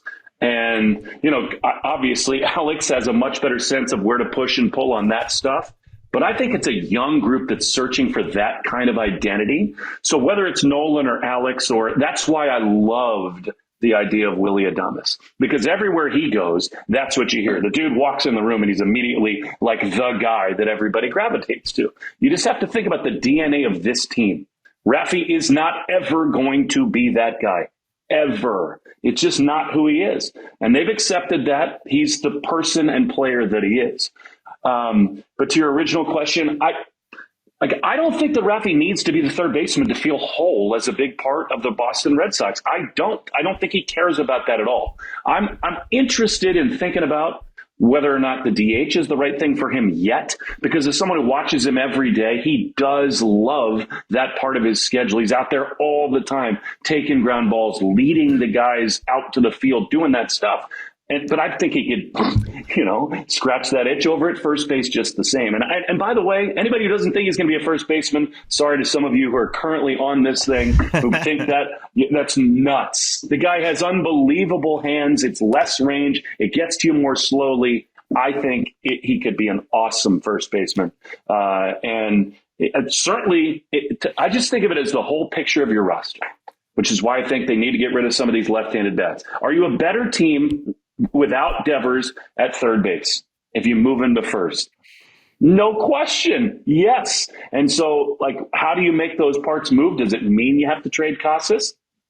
We'll see. But I just think that he kills you at third base. He's made improvements. He's better, but he's still every year at the bottom of the league in third base defense. He's got some tools, and we all want to talk about he gets better going to balls on his left and all this stuff. He's not a good third baseman. He's an awesome power hitter who can lead your team in slugging. He's not a big league, high level third baseman. So if you can fix that over there, I'm all for that. I'm going to ask Steve the same question. Yeah. Bregman, Devers, Arenado, third base. Where are you at? Arenado. Been at Arenado for a little while now, I would say. The second that those rumors started trickling into some folks on this program. Well, follow up, Devers at first or DH? A DH, big time Thank DH. you. Yeah, because that's where I'm at. Like, if Devers is not playing third base, why does he have to play first base? Like, when has Devers ever said, like, I'm dying out there on that field? All right, like, I'm a defensive guy. Like, I need to play defense. Well, we've heard as part of his identity. He's been working hard this offseason. He cares about being out there. That's what the reporting has been on him so far. I think that's like him being a good teammate, though. I don't. There's a big. You don't have to part say of anything though. If it doesn't matter, then why is any of that coming out? And Will, you just listed a lot of valid things out, and understandable that he'd make more sense at first than at third base. But I think overall, if you're just going to have, you're paying the contract either way. So naturally, you paid him to be a hitter. And I think this with every bone in my body, that he would be so much better mentally just focusing on hitting and not having to go out there every half inning and worry about getting a 120-mile-an-hour ball hit his way. And healthier. And healthier, I think he'd be healthier physically and mentally, and that's a huge part of this. I mentioned on the show earlier, he's played over 8,000 innings at third base, and you can't possibly tell me that hasn't had a negative impact on his health and his ability to hit, which is why you paid him that contract. And can I add this little tidbit? Yeah, add this tidbit. This is an observation from, let's say, a teammate at some point in Devers' career. When he doesn't perform defensively, he doesn't perform offensively, and vice versa. Like, if he has a shitty stretch of defense, it will negatively impact his offense. Yeah. Whereas they paid him to hit. They paid him to hit. They didn't pay him to go out there and play third. I mean, look at, and this is going to sound like sour grapes or bitterness about Soto. It's not. He's basically a glorified DH. Like, he will be a DH at some point over the life of that deal. Like, he's not a good defender in right field. So for $30 million a year or whatever Devers is getting paid, like, you're getting paid every ounce of that deal to be an offensive force. Like, no part of that is like, man, we need Devers to go out there and pick it for us. This is more just kind of stating the obvious here, but when it comes to Raffy, and Will, you kind of alluded to this, where he's not necessarily the face of the team, he's just currently the best hitter on the team. I would love to hear more directly from Raffy. I don't really care what his agent says. I don't really care what we necessarily might hear through, I guess, a translator's our best bet at this point, but I would love to just have a sit down with Raffy, or anybody have a sit down with Raffy, and be like, all right, if you want to be on a winning team, which we all know you do, we all know you signed that contract because you want to win more than just one World Series that happened in 2018. Are you okay with acknowledging that we'd have a better chance of winning more World Series titles if you're just a full-time hitter and a DH? And people will bring up the Poppy thing. That's the most obvious thing ever. We can put that on the side. Are you okay with that? Because again, I don't care about the agent. I don't care what other people are saying. If he's okay with that, which some people make it seem like he's not going to be, or that he's going to be offended, which I still don't understand. I can't comprehend how someone like Devers would be offended about being a DH. Like, this is why you're on this planet, is to be a hitter. That's not the human that he is. I mean, I do think there's a lot to this idea of taking that off his plate, because I think one of the things that's really cool about him as a player, and I know that his teammates love, the dude posts. And when he's hurt, he just wants to play. And you're not going to ever have that conversation with him, by the way. Nobody is. Like, that's just... No, but you, I mean, anybody. I was hoping anybody, but it's not going to happen. I mean, I'm around him every day. He doesn't talk. I know. That's not the guy that and he that part sucks. Let's be honest, that part sucks. It does suck that the guy that makes the biggest contract in team history, you can't just have a conversation with. It's one of my real wishes for this group, that somebody gets to him. And I think the manager is the most likely to do that. But there's just not enough from him. I mean, our fans don't know the guy. And that's a shame. And you know, I'll just leave that there. I hope that improves. But I don't think that I think he likes playing the field. I don't think it would be some massive roadblock that if they went to him, he'd pout and worry about that. Dude just wants to play baseball and hit and you know, be in a clubhouse. So do you think, no, real quick, do you think the biggest element of it is that he wants to be the guy, like, I need to live up to signing this contract, which when I signed it entails that I field and hit, and then if I'm just hitting, it's like kind of backing out of what I agreed to? No, I don't think so. I think that's a layer too much that you're putting on a guy that just probably doesn't think that way. I mean, I think he's probably like, I'm going to buy some more peacocks, and my ranch in the Dominican is never going to be more outfitted than it is. And I just love coming to the ballpark every day. I'm happy-go-lucky. I really don't want to be the face of the franchise. I just want to hit bombs. I'd like to feel healthy if possible. Sure, I like going out and playing third base, but I just don't think he's not JD Martinez. He is not. We have to accept people and players for who they are, and I just don't think I don't think he thinks that deeply about that part of it. I think the part about moving him to first base assumes that you get rid of Casas, period. Yeah. Like if you got Triston, he's going to be your first base. You can't have two left-handed DHs, right? So that's to me, that's the really fascinating one. I know everybody made a lot about the picture, you know, announcing the Mexico City games, and Casas is not on there. Is it possible they're putting the Dominican guys on there? Yeah, but Duran and Houck are on there too, right? So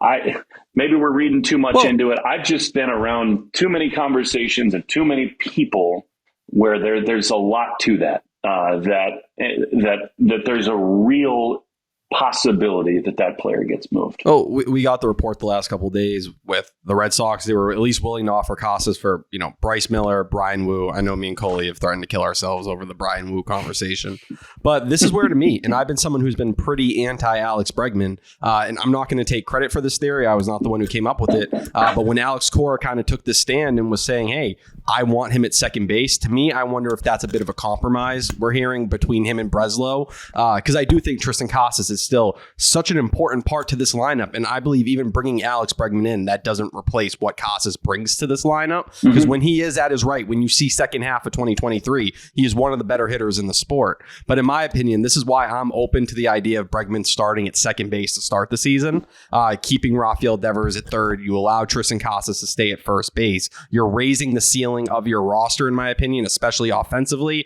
You're getting the right-handed bat for a guy that, like we talk with Arenado, right? K percentage, whiff percentage. Right. He's not going to swing and miss. He fits into what you need. It's that right-handed pop, right? You could take those guys. You keep Bregman at second for the year, and Cora believes, and you go back to the draft process. Like everyone remembers, Dustin Pedroia was the comp. Everyone thought he was going to be a second baseman. You put Bregman at second for the year. You leave Devers at third. You have Casas at first. What I would do is I'd push Jarren Duran into center field, who was elite defensively last year. You look at the metrics, however you want to look at him. He was elite in every single category. Defensive run saves, outs above average. I'd open up left field at that point. Ceddanne Rafaela into a super utility role, and I'd be willing to let Campbell fight for it, whoever you want to bring in here. If it's another Teoscar Hernandez or you want to rotate at DH, do whatever you want to do. Rafaela can compete, and maybe that shakes up your outfield, but that would be the way I kind of approach it, where you still give Campbell his shot to make the team and play left field. And then a year from now, you're not selling low on Casas. You're not sitting here where the Mariners are laughing at you and saying, Brian Wu, Bryce Miller. We all sat here and said we weren't moving Casas unless you were getting something, a Jared Jones or a Logan Gilbert or a George Kirby. And all of a sudden now, you know, everybody's standards have dropped on that. To me, you let Casas play it out for another year. You don't risk this problem with Devers, where seemingly the messaging coming from that side of things is that he wants to play third base. That's what the messaging is. You can say you disagree with it. That's what's been out there. At that point, you let Devers have his year. Casas can restock his value, get back on track. In a year from now, if you want to go get Vladdy Guerrero Jr., cool. Flip Casas. Go get what he's actually worth instead of selling low on him right now. At that point, you want to tell Devers, go fucking play. You're done. You're going to go DH. This is where we're at right now. You're done. You know what I mean? Like, you want to go about it? then you can do it that way. And you can have Vlad Guerrero as your first baseman. You can have Devers as your DH. Campbell can go play second base. You have options. We talk about versatility and all these things.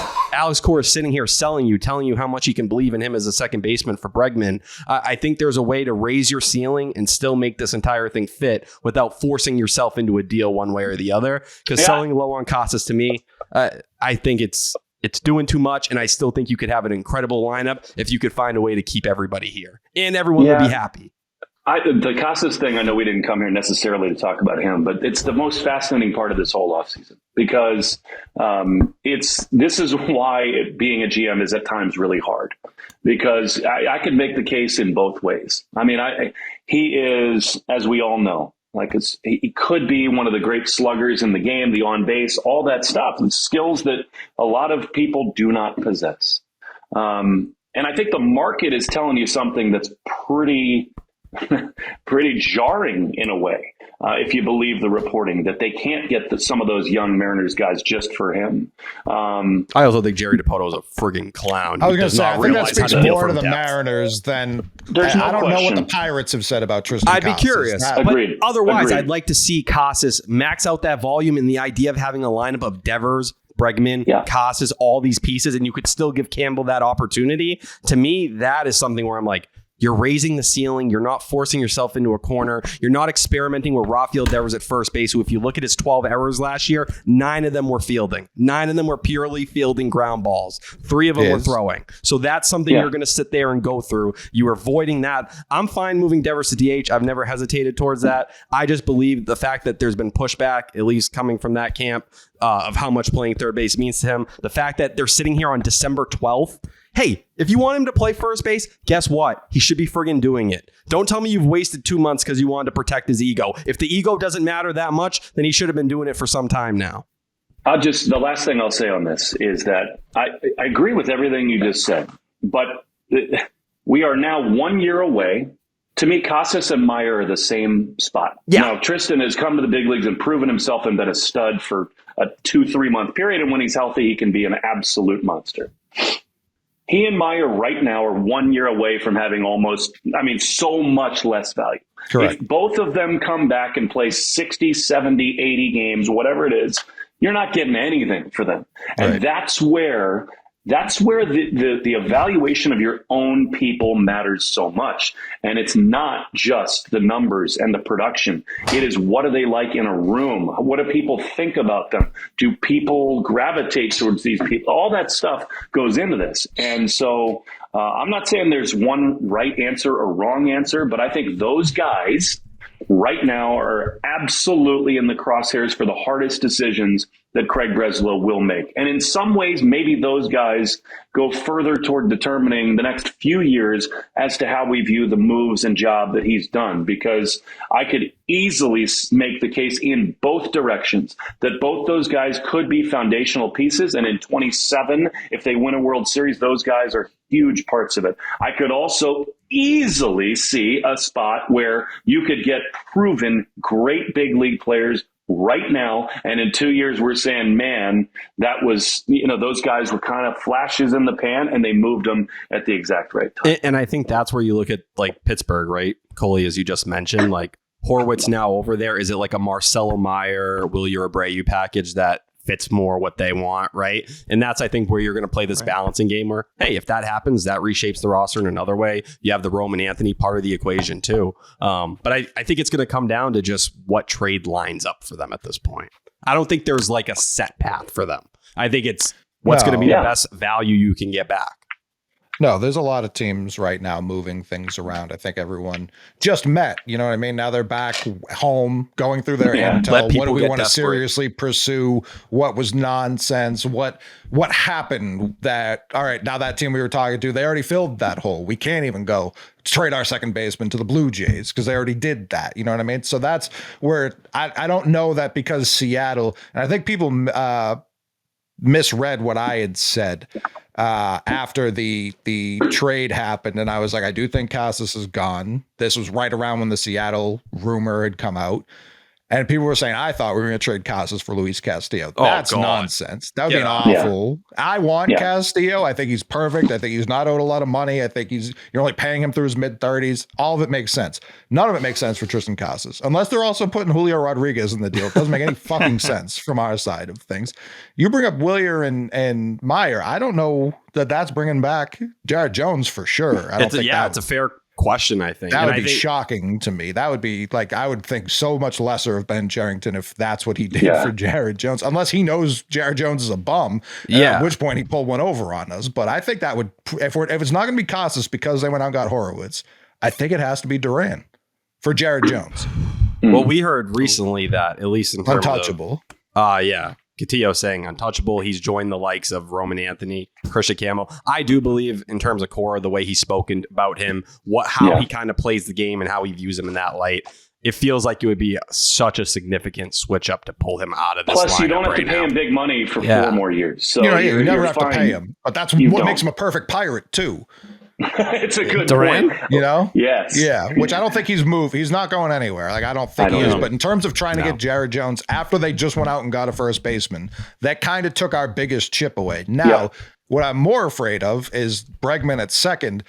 I don't know that you can guarantee, let alone 5 years from now, 2025, I don't know that you can guarantee at second base he'd be better than Christian Campbell. You cannot look me in the face and guarantee that. Defensively, or do you mean as a player? Both. I want both in the lineup. Sure, but I think stop putting a fucking stop putting our fucking middle infielders in the outfield. We haven't had a second baseman in 7 years. Stop doing that. But Campbell can play we know he's played the outfield, right? We talked to him and he called himself a second baseman. No shit, he could probably catch if we wanted to. He's the best player in baseball. But when you've talked about it, and to me, that's why, like, I don't think Ceddanne Rafaela should be promised a starting spot or anything like that. No, but that's a different conversation. No, but I think that factors into this conversation when you're talking about Campbell possibly fitting into left field. It's like, to me, to force someone like Ceddanne Rafaela, that blocks Anthony. Well, it depends on what happens with Wilyer Abreu. In this situation, I'm moving him. I don't know that Wilyer makes it out of this offseason. Yeah, I have a hard time picturing him still here. It feels like the Red Sox. How often he's in trade packages? He's going to build a whole team. He's got to think I keep surviving all these. I love Wilyer. I truly do. There's obviously a reason why his name comes up in all these deals. But if the Red Sox want to make one more trade, I don't know that he makes it out of that one. If they end up trading Wilyer, I feel like it's probably going to be for like Devin Williams or something like that. It's not going to be a trade we're talking about right now. You don't think it's for like the starting pitcher, the young controllable guy? You think Casas has to go on that package? Unless I don't know. For Seattle. Sorry. Go ahead. I was going to say, unless Seattle comes down, because right now I think it's like, we want to trade Casas for Gilbert or Kirby. And they're like, fuck you. And we're like, fine. They're like, how about Castillo? We're like, fuck you. And then we're like, how about Abreu and Meyer? And they say, fuck you. Like, I don't think wherever the sliders are, I think they're always one way too heavy for the other team and the other team's eyes. I just don't think we're ever going to trade with Seattle. The Mariners talk about Triston Casas like he's fucking Tony Graffinino. It's crazy. For a fucking organization that so badly needs fucking hitting, you have a guy who would fit perfectly there, that you don't have to worry about the friggin' winds knocking down his fly balls. Triston Casas is hitting that ball out of the ballpark. But I think once they move Castillo, it's going to put them in a spot. Are they going to be willing to move off 2 arms for their rotation in one offseason after saying they wouldn't at all? They're desperate for bats, and they're not willing to spend money. But I think that's the kind of game there. Maybe they just pour Castillo's money into whatever bats left sitting out there by the end of the offseason. This, to me, also is the spot now where this is something that Chaim talked about, that Craig has talked about, that Sam has talked about, where if the Red Sox are serious about, once again, like throwing around their financial muscle. To me right now, there are dudes out there that for whatever reason, their current teams are considering moving on from. Kyle Tucker, Fernando Tatis, Dylan Cease, these young players who are still elite talents that they don't have a lot of control left in Tucker's case, that you could go out and say, we're going to give you more prospect capital than other teams for 1 year, knowing we're going to give him $550 million in a year. Like, to me, like, what's the best case scenario for Roman Anthony? Kyle Tucker. It is Kyle Tucker. That's the comp. Tucker, yeah. So, like, if you can get the known dude at, what is he, 26, 7 years old? Like, Fernando Tatis, we know who he is. He's really expensive, but the dudes are great, elite major league talents. There's no guesswork around He's it. not At least even Tatis has a expensive. contract. At least He's not even signed. expensive. He's what? He's at what, 340? Yeah, That's not even Tatis at this expensive. point. Tatis, Yeah, his Tatis deal looks has cheap probably for how good and well-rounded he is. He Devers probably money. has the best deal in baseball. Right. So what if the Padres said, we'll send you Cease and Tatis for Meyer, Yes. Campbell, Casas, and Anthony? Done. Right? Nope, I can't do it. I'm That's not a getting lot. Dylan Cease extended. He's hitting free agency. That's what I mean. If he had more years left, Whatever. I'd be I'd do that for fucking Tatis and whatever it sees has left. Bag You of said balls. Tatis, you're like, I'll give you literally anything for Fernando Say Tatis. Tatis, I'm saying done. Where do I sign? Yeah.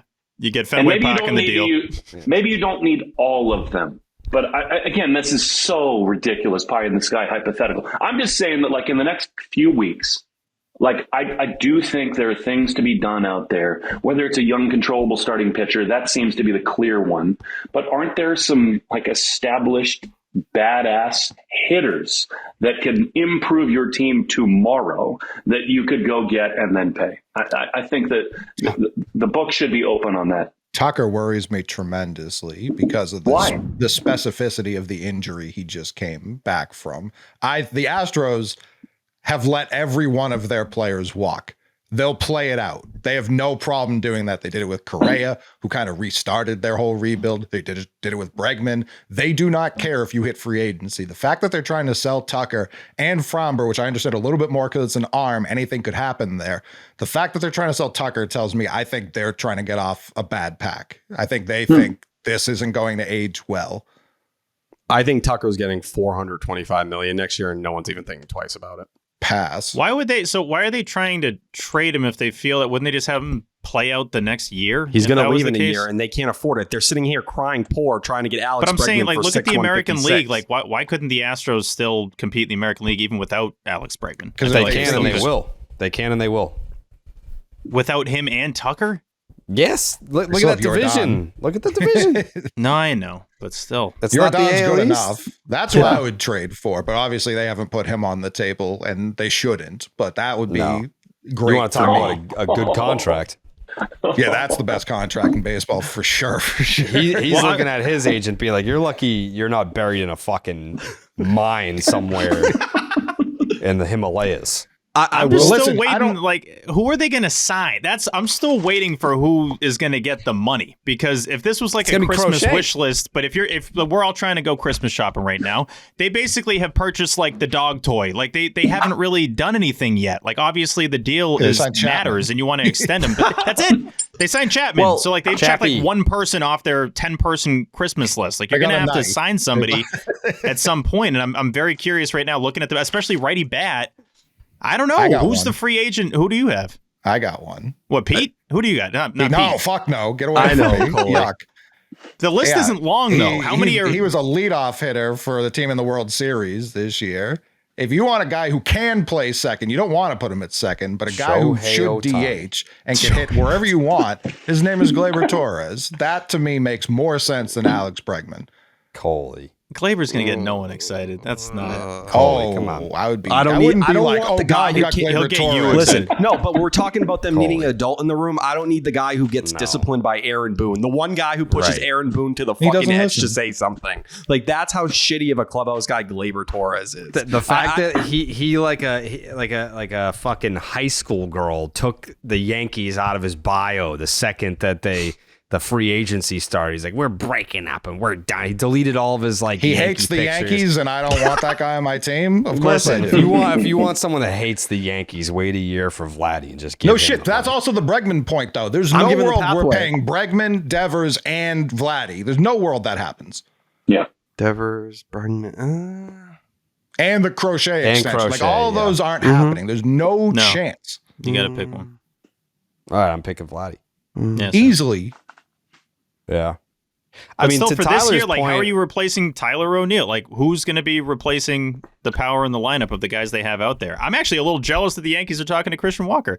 Like, I look at that and it's like, oh, it's actually not not that terrible for them, honestly. How old is he, though?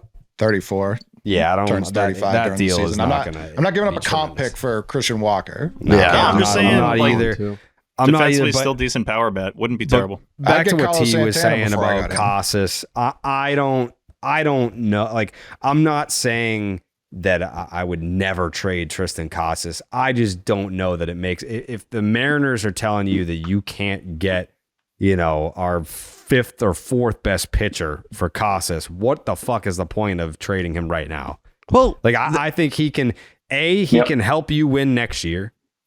And B, he can help you win in the future if you want him to come back, have this redemption season, and you want to sign Vladdy after 2025 and then have Casas 10x his trade value and then kill two birds with one stone, sign Vladdy, and then, go get your frontline guy to pair up with Crochet.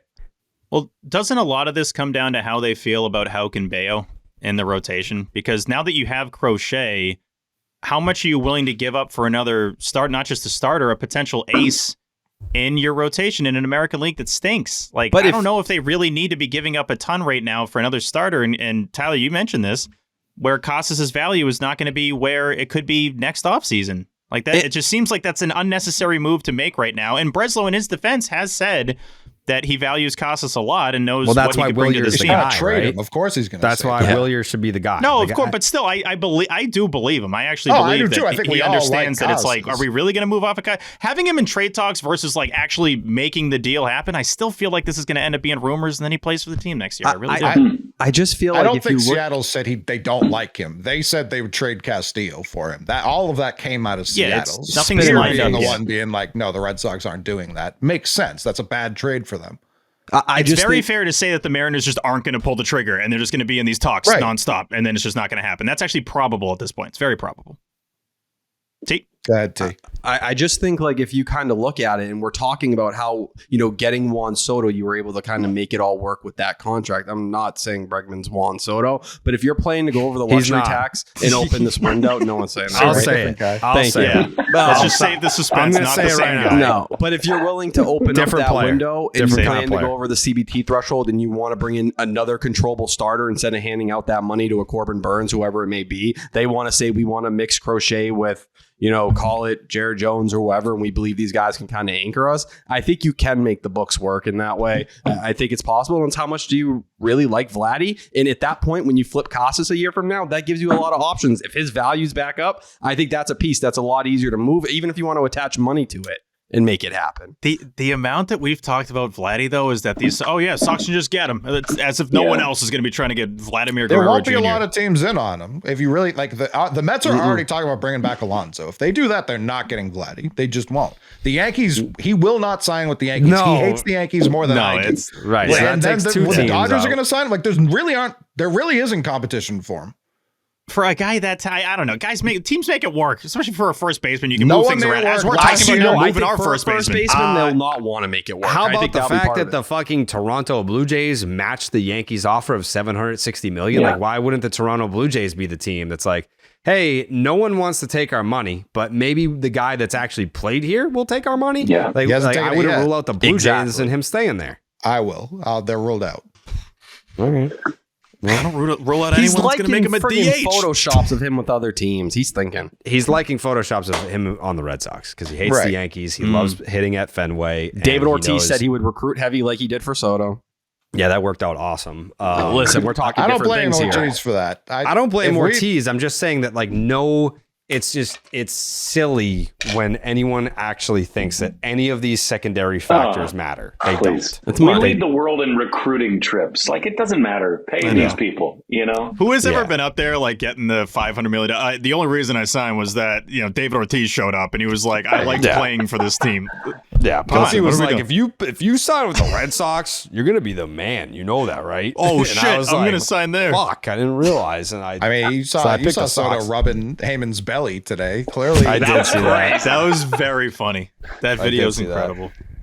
Yeah. I think Teoscar makes way too much sense, and I think Buehler will be a Red Sox. I really do. I think those are names we're going to be hearing about in the next week or so. And I know like the about Buehler Teoscar. path because I'm not into the Jack Flaherty 5 or 6 year deal. Cole, I know you were kind of talking about this on Twitter, but this is a little bit of the Vladdy situation for me. Dylan Cease is on the market if you do want to go a different path next year. Zach Gallen is.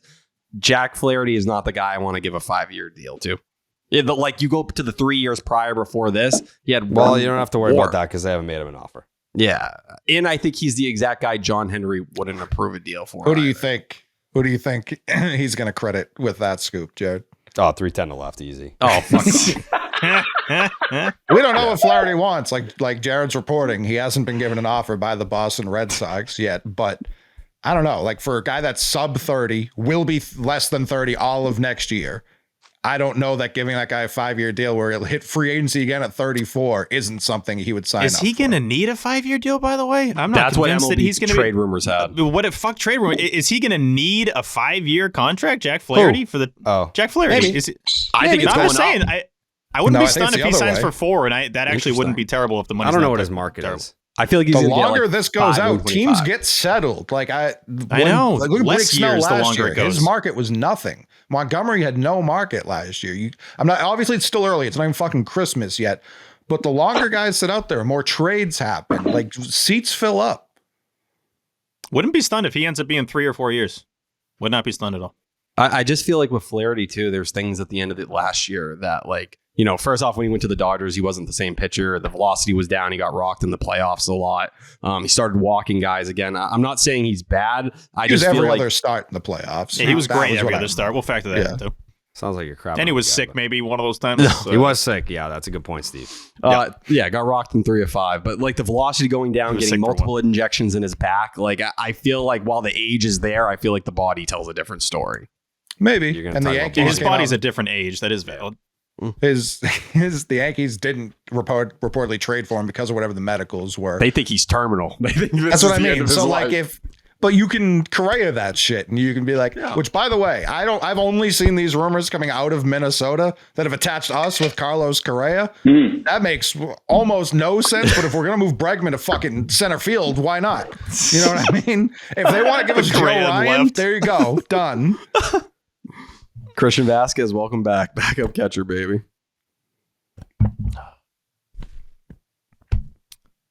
What's that face? I've seen similar faces before. What is that? Yeah, who just signed? Somebody texted. Oh no. No, they didn't like that T. Oh. They didn't like that T. Is it good? No, it's nothing. Don't worry about it, T. Shake it off, T. What did I do something? No, you're good, T. No, you're good, No, T. T. Shake it off, all right? I'm shaking. I don't know what I did.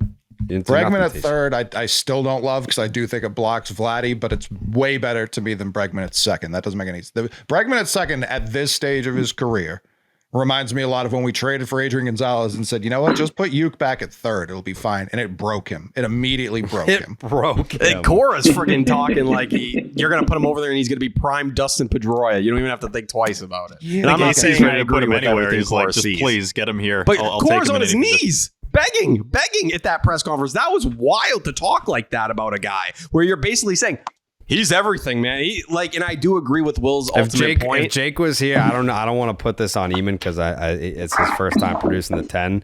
I would have something to say right here that I would make him bleep out, but I'm not going to say it right now. Okay. I don't know what's going on. How'd you just text it to the 10? Is there a real scoop second shop. group chat you guys kicked me out of? Yes. The one we talk about our show, dickhead? You're literally in it. It's the 10. You're literally in it. It's called the 10. It's You can that put it in means the section shop 10, so Tyler. Will can see it as well. Yeah, put it in the shop. Put it in the shop. Yeah. I did not get this text.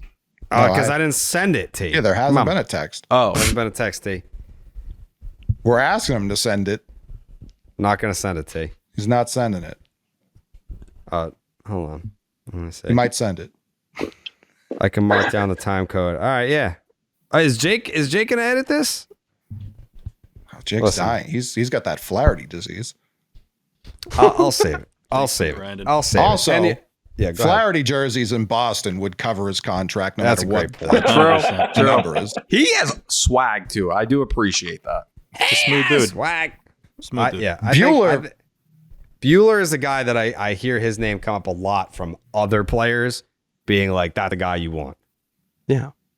I've heard that from multiple players active in the league right now, just shooting the shit. You know, how's things going? Be like, Bueller's your guy. You know, if you want to go get a guy, that's your guy. And I have somewhat of a relationship with Walker, but I texted him after they won the World Series, and he was probably so hammered, but he didn't get back to me. So I don't want to do the double text. So I don't want to like text him about the side. Like I texted him after they won the World Series, didn't hear back. So I'm not going to double text. But there's a chance that Bueller being drunk after the World Series. How about you let me text him? He's not coming here. Yeah, you want to text him? Just send me the number. You know what? I'll send him a recruitment text. I've been sending a lot of recruit texts. I mean, it obviously didn't work with Fried, and you know what? I did not congratulate Max Fried after that deal. Oh no, you can't. Oh, because he didn't answer. He didn't answer my GIF when I sent him the Dr. Evil. Like, come on over here. Like I sent him that one. Didn't get back to me. So I love him. I love watching him. I think he's a great guy, but you know, I can't say I'm not going to double text. I don't do the double text. To rock his shit. Yeah, I don't do the double text, but yeah, Walker. I feel like I don't know where you guys at on Walker Buehler being a Boston Red Sox. I like that path because to me, you put the opt-outs in the contract. The report was out there today that he wants a multi-year deal with the opt-outs. Get him in the Andrew Bailey lab. I think he carries, while Jack Flaherty has some of those, red flags about his body over the years. Buehler does too, but you want 1 year. They're going to get, him throwing the four-seamer less. It's going to be more of the sinker and cutter. If you believe what you saw at the end of the playoffs with him, he was getting stronger. He was looking more like the past Walker Buehler. It's never going to be 97 mile per hour Walker Buehler again, but bring him here for a year. He should give you some pretty decent ceiling, and then he can opt out of his contract. Everyone's happy. It's good for the pitching lab. That seems like a win. Correct me if I'm wrong. Why is he getting this leverage to have opt-outs in the contract? Shouldn't that be team opt-outs versus Walker Buehler opt-outs, considering what he's done recently and coming off the surgery? It's like Giolito. Yeah, it's like I'm going to bet on myself. If I ball out, then I want a chance at free agency. I mean, it's not like his numbers, his last, 140 innings? The ERA is almost 6.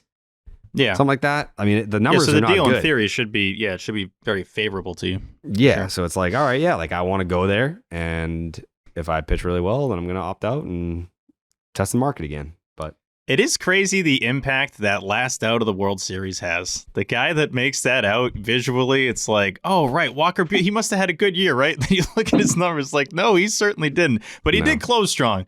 And T, I know you mentioned that, but you don't want to fall in love with a couple postseason appearances. I know that's... even he himself said, I'm surprised I even made the roster. Yeah. Yeah. So I don't know. But I'm a fan. There's a couple guys like that, like the name John Means came up. Castillo had that report that the Red Sox were talking to him, but that's like a 2026 play. That's like a Paxton deal where it's like, yeah, come here, heal up, and then in 2026 we'll see what happens. That's another guy. Pitch really well at Fenway Park, pitch well in the division. But I mean, is that going to help you next year? No, it's not. And you know what you're going to get in 2026? No, you don't. So we'll see.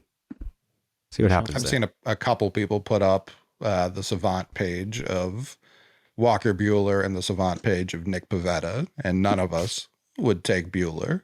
Not one of us. It's gross. Really? I was anti-Buehler. It's got to be so chilly, right? It's a lot of blue. Oh, that is ice cold. Mm-hmm. But he's been banged up. He was awesome in the playoffs. You could sell me on it, but I after you get Crochet, I think you need to go for the shirt thing. I think you need to go for someone solid, someone you can depend on. Now, you can obviously say they did that last year, and then Giolito's arm fell off. So I understand there's going to be risk no matter who you get. I'm still not overly sold that they're going to get another starter. I know Breslow said they will, so you can assume as much that they're going to get somebody, but I still think that they're going to look at this rotation if they can't land let's say, one of the 3 people they're targeting right now and say, no, we have a rotation. Yeah. And not even like we have that at home. Like they could have a good rotation as it stands right now. Crochet, we got Giolito, we got the 30 star boys. The 30 star boys. There you go. Cutter's gone. I've just heard too many people at the highest levels say 2 starters. I think they're getting 2 starters. I really do. I mean, I just wouldn't be stunned, but it would be nice if they did. And I also think, Craig made the smart move with Pivetta, made him the offer. the QO that he turned down. Are they going to rescind one of his smart moves and give that pick back? I doubt it. So I don't think they're going to bring Pivetta back, but somebody in that world, I just don't see them getting out of this offseason without one more arm. I know the Mets maybe are now thinking Manaea comes back. I would like that move too. Yeah. I mean, talk about guys who are undervalued, but there are a lot of really good pitchers out there. And, one thing I think that is different about Craig than Chaim is that when he has said stuff most of the time, every time, really, he's acted on it. He said at the deadline, we're going to go do this stuff. We're going to get bullpen arms. They did it. And look, those guys didn't work out, but they bought and they made moves. He right now is telling everyone, we want another starter. We want good relief guys, and we need a right-handed hitter. I just don't have any reason to believe that that's not going to happen.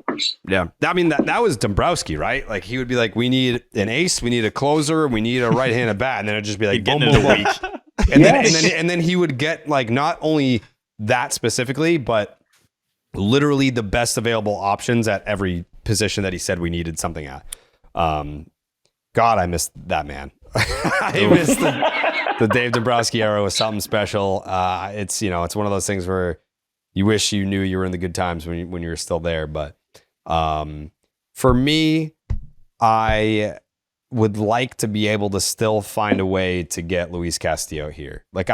Because for as excited as I am about Garrett Crochet for the stuff and the ceiling and the potential, we still don't know what a real full season of Garrett Crochet, what that looks like.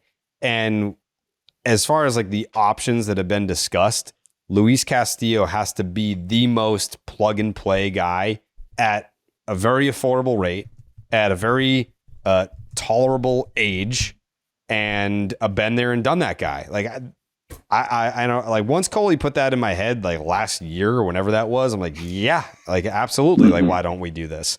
Especially when the Mariners probably, like when I said like, oh, they don't want to pay that deal, everyone like interpreted that as like it was a bad contract. It's like, no, the Mariners are just poor. Like they would rather not pay at whatever he's getting paid and have cost controlled guys. Fine. Like I'm happy to pay whatever the fuck he's getting paid and add him right behind Crochet. Like that's just the name that I keep coming back to. But I don't know what Seattle's going to do. Steve? Only thing I got to say, it's his birthday today. Happy birthday, Luis Castillo. Luis Castillo. So he's 32. Yeah, I was looking at the baseball ref, and it says happy birthday on his baseball ref, shit. which is very I think today's, who else is today? Orlando Hudson? Is today Orlando Hudson's birthday? Yeah, of course. O-Dog? Yeah, I think it's the O-Dog's birthday. I think, yeah. That's big. I think he's basically now, Castillo has the Evaldi contract for the next 3 years. He's making 24 over the next 3 plus a vesting option for the fall. The vesting, yeah, but very similar though. So it's like, yeah, of course, you would want a guy like that. To me, with Castillo, it's just what they end up wanting, because that's another way they're going to add money to the books if you're the Red Sox. It's like, hey, you want them to spend money, they throw a $25 million pitcher on there. It's like, all right, well, they're essentially doing that. It's what it's going to cost in return. I do think there's some things about Castillo that scare me a little bit, like the K per nines dropped a full strikeout in the last year. The home run per nine has inflated back-to-back years. And everyone's talking about giving him $300 million. Of course, right? But also, Corbin Burns' numbers are where they are. Luis Castillo, 2 years in a row, the numbers are going in the wrong direction now. And I think when you look at Seattle, which is the best pitching environment in all of baseball, if you look at Park Factor, 3.15 ERA, 3.22 FIP. You look at on the road, it's a 4.25 ERA, 4.77 FIP, a 1.5 home run per nine. I am a little scared of taking him out of Seattle. You're going to get him in Fenway in the super hitter-friendly environment, the second best hitter environment in terms of Park Factor. Like, he's not striking out guys as much. The whiff percentage is down. Lefties are hitting him harder than ever the last 2 years. I do think there's a reason to be careful, and it's not why, it has to be the right return. They should not expect a ton here, and it would work for me. Happy birthday, Cole Reagans, as well today. Cole Reagan's birthday today. Happy birthday, Cole. One of 3 lefty starters, him, Skubal, and Crochet, that hit 100 this year.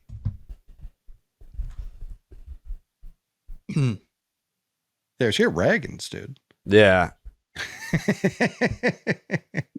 They traded him for Chapman once. Do it again. Just run it back. Phenomenal Smith of the world. If he signed Chapman just to trade him for Cole Reagans again. It's a cheat code. Yeah, man. Listen, happy birthday, Cole Reagans. You know what I'm saying? Mm-hmm. I've been saying that shit, but I'm just glad we can say it on the air now. But yeah, that's where I'm at. I'm with you, Will. I think that they're not done. I think a second starter is in the plans. What is your confidence level in them actually getting the guy, though? Depends what you mean by the guy. I mean, look, I think we know enough about this regime that they're going to be in on everybody. And it's either money or, in this case, I think they really kind of are now leaning again towards trading for somebody. Because I think they think the guys that are worth the huge dollars are gone. I really do. And I think I've heard way too often that Craig likes Burns, doesn't love him. And I just think, those young guys under team control for a while, they might be willing to swing more of these young players for them. But if you ask me my confidence level, are they going to get another starter in their rotation in the 2 to 4 range? 95%. I think they're doing that. 95%. I really do. And no matter how that happens, what they move to make that transaction possible. And I really keep coming back to Teoscar. I think it makes too much sense. I just think he's the perfect guy in this lineup. He wants to be here. We'll see what happens. Or just trade Arenado and Helsley for Massa and Cash. And then, on we go. I would love that. How's that make you feel, T? 95%. I'm into it. I agree with it. They're definitely. You agree with it? Yep. 95%. I can't get there yet. But all right. 95%. You think what? Cutter Crawford's not on my baseball team anymore. I like Cutter too. Doesn't sound like it. You just traded him. I just think he's gone. Like Willier, I'm already envisioning him on another team. Well, I love Willier. I would even venture to say he's my favorite player on the Boston Red Sox right now. But the way that I think I and other teams are viewing Triston Casas' trade value at the moment, if you're going to get that somewhere in the 2 to 4 starter range without touching Meyer or Anthony or Campbell, I don't know how you get through that, how you navigate those waters, still get your guy and keep Wilyer Abreu on the team at the same time. I just don't know how you do that. Wouldn't you have to think at this point that now it's the big three, right? Is that what we're calling it? I guess you'd have to think that they're untouchable. Maybe not untouchable, but that they're not. I don't think they're getting moved at this point at this offseason. I could see Meyer still getting moved. I'd be surprised. I could because too. Obviously then it becomes who are you getting? Who are you getting in return for a guy like that? What if it's you Jerry got to Bregman spend on somebody at some point if you're going to try to not even like Burns. If you're going to try to add to the rotation and get somebody else you think would fit. Give them money instead of giving up any of the guys you have left at the top. Well, that's why the tweet that I had the other day about until, like Craig Breslow was kind of at the point where it's like, well, you've got to make the big move. The big word with Heim was always conviction. Do you have conviction? Can you pull the trigger and make the big move? Well, Craig Breslow said, yeah, I can make the big move trade wise.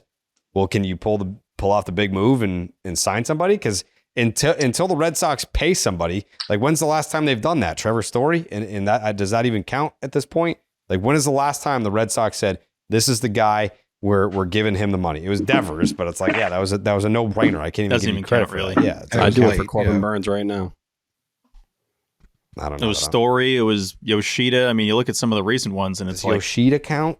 It gives them more reason to think that it's not good to do. Like you still got to get rid of him. Like remember when the Red Sox gave JD Drew 5 years, $70 million, and everyone was like $70 fucking million for this player? Are you shitting me? Like if you get $70 million, you like suck. Right. that's what they give to bad players. And right, like Glaber is going to get like 40 over multiple years. You know what I mean? Yeah. Like he's not going to get a lot of money. No. He's a leadoff hitter in the World Series. It's like it is funny when we talk about Devers being DH. Yeah, Yoshida would have to get moved. Like that's going to have to happen. I don't even think about Yoshida. I know none of us do. We talk about the Devers thing. We don't even mention Yoshida, which would have to happen if he's going to be the DH. Yeah, poor bastard. I mean, he loved the guy. It's not his fault. He's torn right now. He's having a fun time being a tourist. One of the most entertaining guys that you could ever know. One of the most entertaining guys you could ever follow.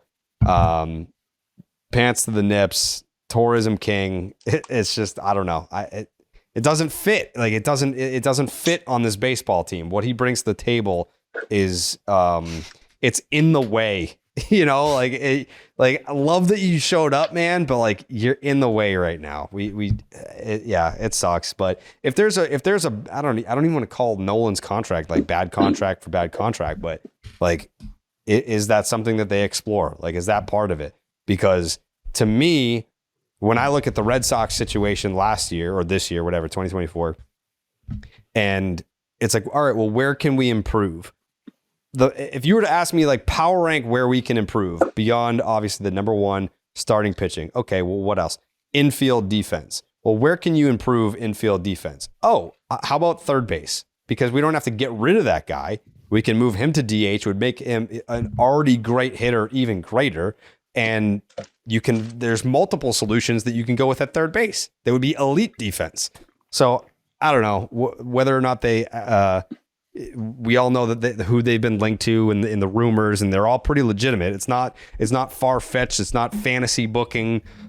These are all realistic things that could happen between Bregman and free agency or Arenado via trade.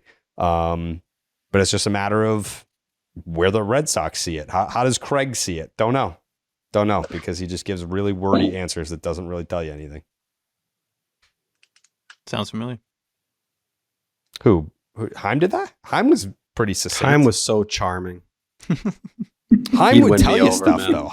Heim sometimes. Heim would give wordy answers. He would say a lot of things it. that didn't mean anything, but he was good at it. I'm saying it almost as a But compliment. he would still give you something. Like Breslow gives you nothing. Like I was standing in line for whatever ride it was yesterday, and I saw TC interviewing Breslow. And no part of me was like, man, I gotta click on this to hear what he has to say. Like, I know he didn't say anything. No part of me wanted to favorite it, bookmark it, to come back later to hear what he had to say. Like, every quote is a nothing burger. He had a solid spiel on Crochet, I think. Watch that What did video. he say, Steve? I don't have it word for word, He's but an I know ace. he's like, He's all the right. number one. He called him the top of the rotation guy. I mean, we kind of know that. Yeah, I know. What are you clicking? I felt something. Top of the rotation guy, Garrett Crochet. Craig Breslow, breaking news. Craig Breslow has dubbed Garrett Crochet a top of the rotation guy. Ace. Never gonna believe I think you're doing revisionist history here with Heim, honestly. Right. No, Heim, like, I'm not saying like Heim would drop absolute bombs on anybody, but I remember telling Heim that it was like a skill how many words he'd say that didn't actually mean anything. He was more personable. He was more personable. Yeah, no, that's true. I'll give him absolutely. Yeah, he was more personable, more down to earth. Do you think Heim lays awake at night and is just like, my life would be so much different if I just fucking took James Wood like that idiot told me to? I mean, you told him to. I told him to right to his internet face on this very program. I said, take James Wood. He said, fuck you. We're taking a kid who we're not even going to sign. Tomorrow's Glaber's birthday, by the way. Actually, in an hour and a half. Glaber Torres' birthday. He will definitely be signing tomorrow. We can feel it in my bones. Yeah. Well, shit. You know, sounds like T could use some better help. Please. Because this show, Section 10, is actually sponsored by BetterHelp. Did you know that, T? I had no clue. Yeah. It is. It's been sponsored by BetterHelp. We love the folks at BetterHelp. Tell me about it. Well, online therapy. I mean, you as someone who never leaves your house unless it's for work, it's perfect for you. Online therapy. I've been in online therapy since 2019. Very beneficial for me. Maybe we could go together. Yeah, actually, you know what? I would do that. I would love to be a fly on the wall for a T-Dog therapy session. Be bad. It would be sad. Oh man, like I want to be there for the let's start at the beginning talk. That would be something special. They're just like, all right, let's start with your childhood. I'd be taking notes. 2007, and it was all downhill from there. Yeah, I'd be like, listen, I'm trying to figure him out just as much as you are. But if you're thinking of starting therapy, why don't you give BetterHelp a try? It's entirely online, designed to be convenient, flexible, and suited to your schedule. Just fill out a brief questionnaire to get matched with a licensed therapist and switch therapists anytime for no additional charge. Find comfort this December with BetterHelp. T-Dog's doing it. Why aren't you? What's your excuse? I know you don't have one. You should be in therapy. I'm in therapy. trying to get I'm tea and open to therapy.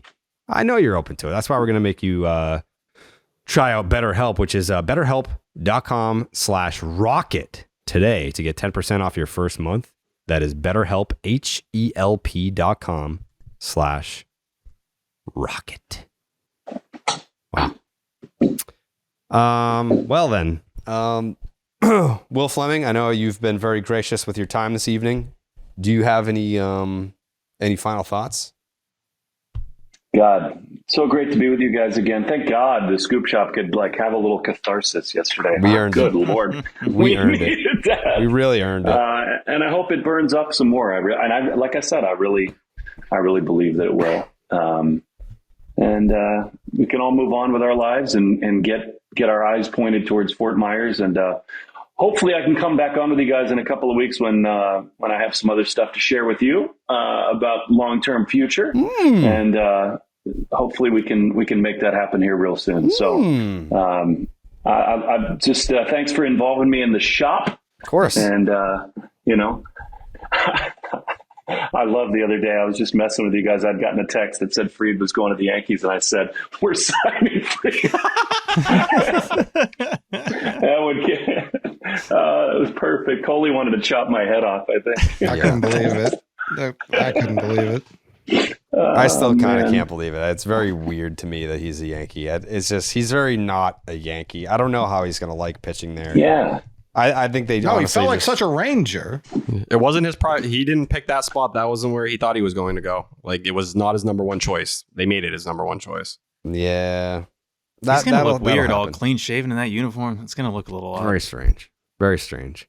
What if you get Garrett Crochet and Dylan Cease, and then you got Teoscar, and I mean the Red Sox? My goodness, we got to give up for Cease though. I get so worried about. I got 1 year left. I don't know if it's like what the Orioles gave up for Burns last year.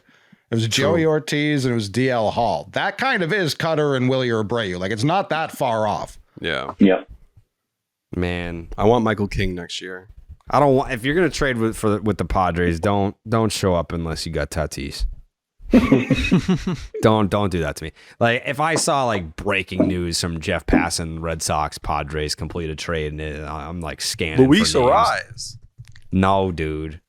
Fernando Tatis Jr. In 2003, LeBron James was a rookie, and I remember this was obviously pre-Twitter and all that, but I remember I got home, ESPN News was like, the Celtics and the Cavs have struck a trade, and I was like, finally. We got him. And it was for a much better player. It was Ricky Davis. It was a great trade. My favorite trade. You love Ricky Davis. You mention him all the time. I fucking love Ricky Davis. It's like the only Celtics jersey that I own. I have Paul Pierce and Ricky Davis. They were the truth. Together, they were the truth. It started as them being the combo, the truth. That was the nickname. Yeah, they were. Eamon's going to be like Ricky Davis' birthday 2 days ago. Happy birthday, Ricky Davis. Hey, Ricky. Ricky. When's Ricky's birthday? Mikey birthdays. When was his birthday? We got to look this up. September 23rd, obviously. 1979. Okay, yeah. There you go, Rick. Yeah. Hey, we'll celebrate that. End of the season. Ricky, Sox will have clinched the AL East. So we'll be like, Ricky, we'll have him on. We get him, Rick. Yep. I love you guys. Thanks for having me on. That was awesome. Well, thank you. You're the best. You're the GOAT. See you, boys. We'll see you. Fleming. Will motherfucking Davis. Well, like I said, I was reading wrong Rick Davis. He might not be the birthday guy anymore. Willie motherfucking Davis. Willie Yabadoo. Yabadoo. There he goes. No. Yeah, Lou's the best. By the way, Lou's just been tweeting at his mentions this whole time. He's just laying in bed, roasting people he hates. Just easily could have stayed on, but he's like, no, I gotta go. Yeah. I gotta get out of here. Got to do dad stuff. No, I respect it. Steve, final thoughts? I'm just happy. Yeah. I feel like it can't be overstated, the vibe, the mood that we were in right before the Crochet news came up. Bad. This podcast, this specific episode, would have been so different if they didn't get Crochet. I'm not just stating the obvious, just like trying to put myself in that headspace of what this show would have been like if they didn't get Crochet is very, very dark. So I'm just happy. I'm just thankful that we're at the point now where we can give a guy the opening day start, and it feels like he deserves to get the ball on opening day, and nobody's going to laugh about it. My guy, Justin MLB, who's one of my favorite follows on Twitter, he was listing out the happiest days to be a Red Sox fan in the last 5 years. And I think he had this at like number 3 or something like that. And that wasn't even that crazy. I think that actually What were the other two? The other two is the Devers extension. I think the wild card game with the Yankees, if I'm not mistaken. Either that or the clincher over the Rays in 21. Cora extension was 5, I think, right? What's up? I think the Cora extension was 5. Cora We had extension. like that 9 probably grand slams in the 21 playoffs. That's what I was those gonna were all say, pretty is like sick. the I know. Schwarber, All the Schwarber replies grand were like the slam. Schwarber slam. Like, come on, but still, it's the idea is not that far off. Like, it's not that far fetched that this is one of the most important days or whatever Tuesday was in recent Red Sox history, and they actually got the guy. I had mentioned it earlier, but you need to get that first big move out of the way to justify any of the hypotheticals we talk about, to justify the jersey swaps, to justify, and Jerry, this is one of the most important parts that was in the stream we didn't talk about here, to justify you getting text maybe from some free agents potentially being like, oh, I see what they're doing. Like, you got to let these other guys know that you're serious and that you actually want to compete. This is the exact time to do it. Just because Garrett Crochet was in a lot of rumors and was tied to the Red Sox, weirdly enough, I feel like that took off some of the excitement of him being dealt here. It's like, forget about the hypotheticals. Them getting it done, they deserve credit. So he's here. He's going to have that jersey on. Even seeing the Photoshop Cory did, the Red Sox did. Finally, a little bit excited, which it's been a long time since that's been the case. Hell yeah, brother. Coley, final thoughts? Very worried about Crochet's number. He obviously can't wear Right. 45. Real quick, Coley. Real quick. Yep. He was 34 in college because I was looking up the college number. I'm like, that's not going to work, brother. So, No, yeah. can't wear No, that he can wear either. 34 then. 43, Can't can't wear do 45. that. He just, opening day, just has 34 on just to see if anyone says anything. I don't even like that for a pitcher anyways. That Like, it's just stinks. not a El good- Guapo. But yeah, True. What was Roy Very Halladay? true. Yeah, I mean, 34, don't right? love it. Was They were he? 32 in Philly. Could have sworn he had 34 at one point. He was definitely, no, you're right. It was 34. I knew I could picture his Toronto. Was he 32 in Toronto? 32 in Toronto, 34 in Philly. Okay. All right. I knew I wasn't making up We're 32, both right by the this way. time. Everyone's right. This is great. It happens. Hey, it happens. Yeah. I Chapman's love wearing if they made a 44. move where it was in question if Crochet was the opening day starter. I don't know, like you, Steve, I don't know if that is going to happen. I think we're getting a lot of reports now of shit teams are looking into. Doesn't mean they will do, like the Padres selling all their players when everybody, including the Dodgers, were like, we thought they were the clear second best team in baseball last year. Don't know that a fire sale is about to happen, but I'm sure most smart teams are listening on all their players. That's just what you do this time of year. But the number worries me because that will tell me if he's going to be a starter or reliever here long term. Wow. Well, we're going to have to find out. T, final thoughts? Carlos Narvaez traded with the Yankees Jesus last night. Christ. I'm sorry. Just a quick mention. That's fine. This is fine. Flip for Elmer Rodriguez Cruz, number 25 prospect in the Red Sox system. A lot of buzz early in the year because the velocity had ticked up in a major way. Highest pitcher Chaim Bloom ever took during his time here running the front office. But they end up flipping him. Fentanyl? Yeah. What was he high on? Yeah. In terms of the round. I believe he was the 4th round, if I recall. I Oh, shit. thought you were talking about Okay. someone else. All right, I never thought it was on mind. Fent. Yeah. Huh? No, but I love the Carlos Narvaez clarification. I love you, T. comes over. He's the best, man. No, fellas, it was the round in which he was It was the selected. round. It wasn't he was smoking, fellas. Oh, Yeah, go but ahead. yeah, He has no idea what we're talking I don't know about. what you're talking No, about. no. Narvaez, I actually Can't like see. the move. Very good defensively behind the plate. I think Yep. you need that with the Connor Wong situation right Got it. now, and seemingly him being here for the long term. Hit decent at AAA last year, a 108 WRC plus. Aaron Boone had very high comments just for his defense overall. I'm guessing we'll see him at some point this year. Oh, he's That on the guaranteed. roster. Yeah. He's Opening they're not day getting. You another think he'll be catcher. the It's like backup? opening day catcher. Yeah, there's not. He might be. They're not getting another catcher for the major league team. That would be shocking to me. Oh, They I think they're DFA'd going to try to find a backup. They DFA'd my boy Emmanuel Valdez. It's crushing day. That way, I will say in Scoop Shop, that was very funny where Lou was like, can you get anything for Valdez? And literally 3 seconds later, the Red Sox have DFA'd Emmanuel Valdez. Also, I have not seen that, this whole Carson Kelly deal with the Cubs has been official yet. Have you guys seen that go official anywhere? If I was the Red Sox, I'd step in there right now and just top whatever the Cubs have on the table for him. Just suck him off. Yeah, I'd blow him. Yeah, I'd blow him hard. Top him off. Jerry, is that how it feels right now at the crochet deal? Like we just kind of got the tip in. Like I need throat. I feel like we've got full. Like mushroom head is inside. Right. We need to go shaft. Like, what's the shaft? Is it Jones? Is it Castillo? I don't know, but I just know that my shaft is exposed right now. Yeah, it's just in the midday breeze. Yeah, it's catching some rays right now. Give me a nice meaty throbber and really send me over the edge this winter.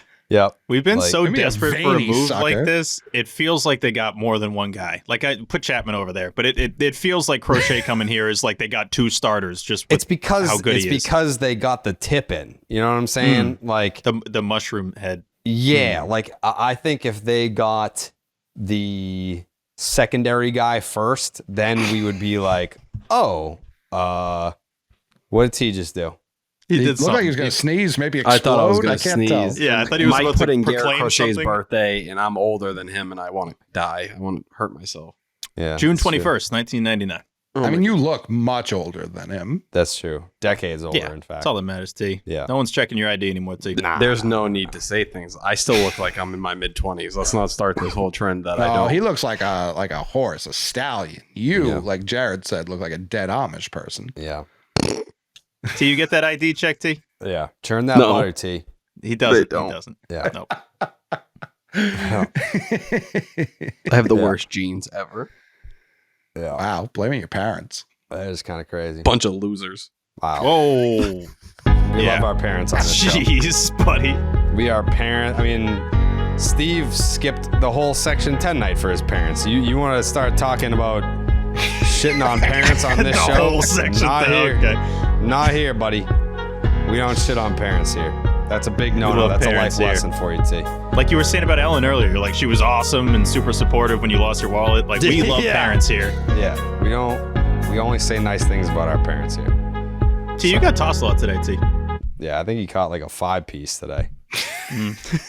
I'm in a weird place right now. I'm so happy, but everything's falling apart around me. Yeah. Making moves, please. That's life, baby. This is real life. That's what happens. All right. We'll be back. What the fuck? DMs. Yeah, I know that, but like, when the fuck is that episode coming This out, weekend. Steve? This weekend. I would say this weekend. All right, bonus pod coming this weekend. Sorry for taking a vacation and the podcast came out an extra day later. My bad. We also went live, so for We people who went didn't mega watch live. that, that's on you. We should Like have 35 uploaded minutes, that, by right? the way. Yeah, we did a 35-minute live stream right after the trade. People acting like we were just sitting on our dicks.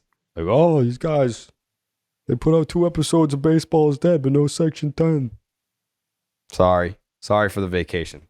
Oh, these guys. Sorry for supporting my girlfriend's daughter for her cheer competition. Sorry for being present.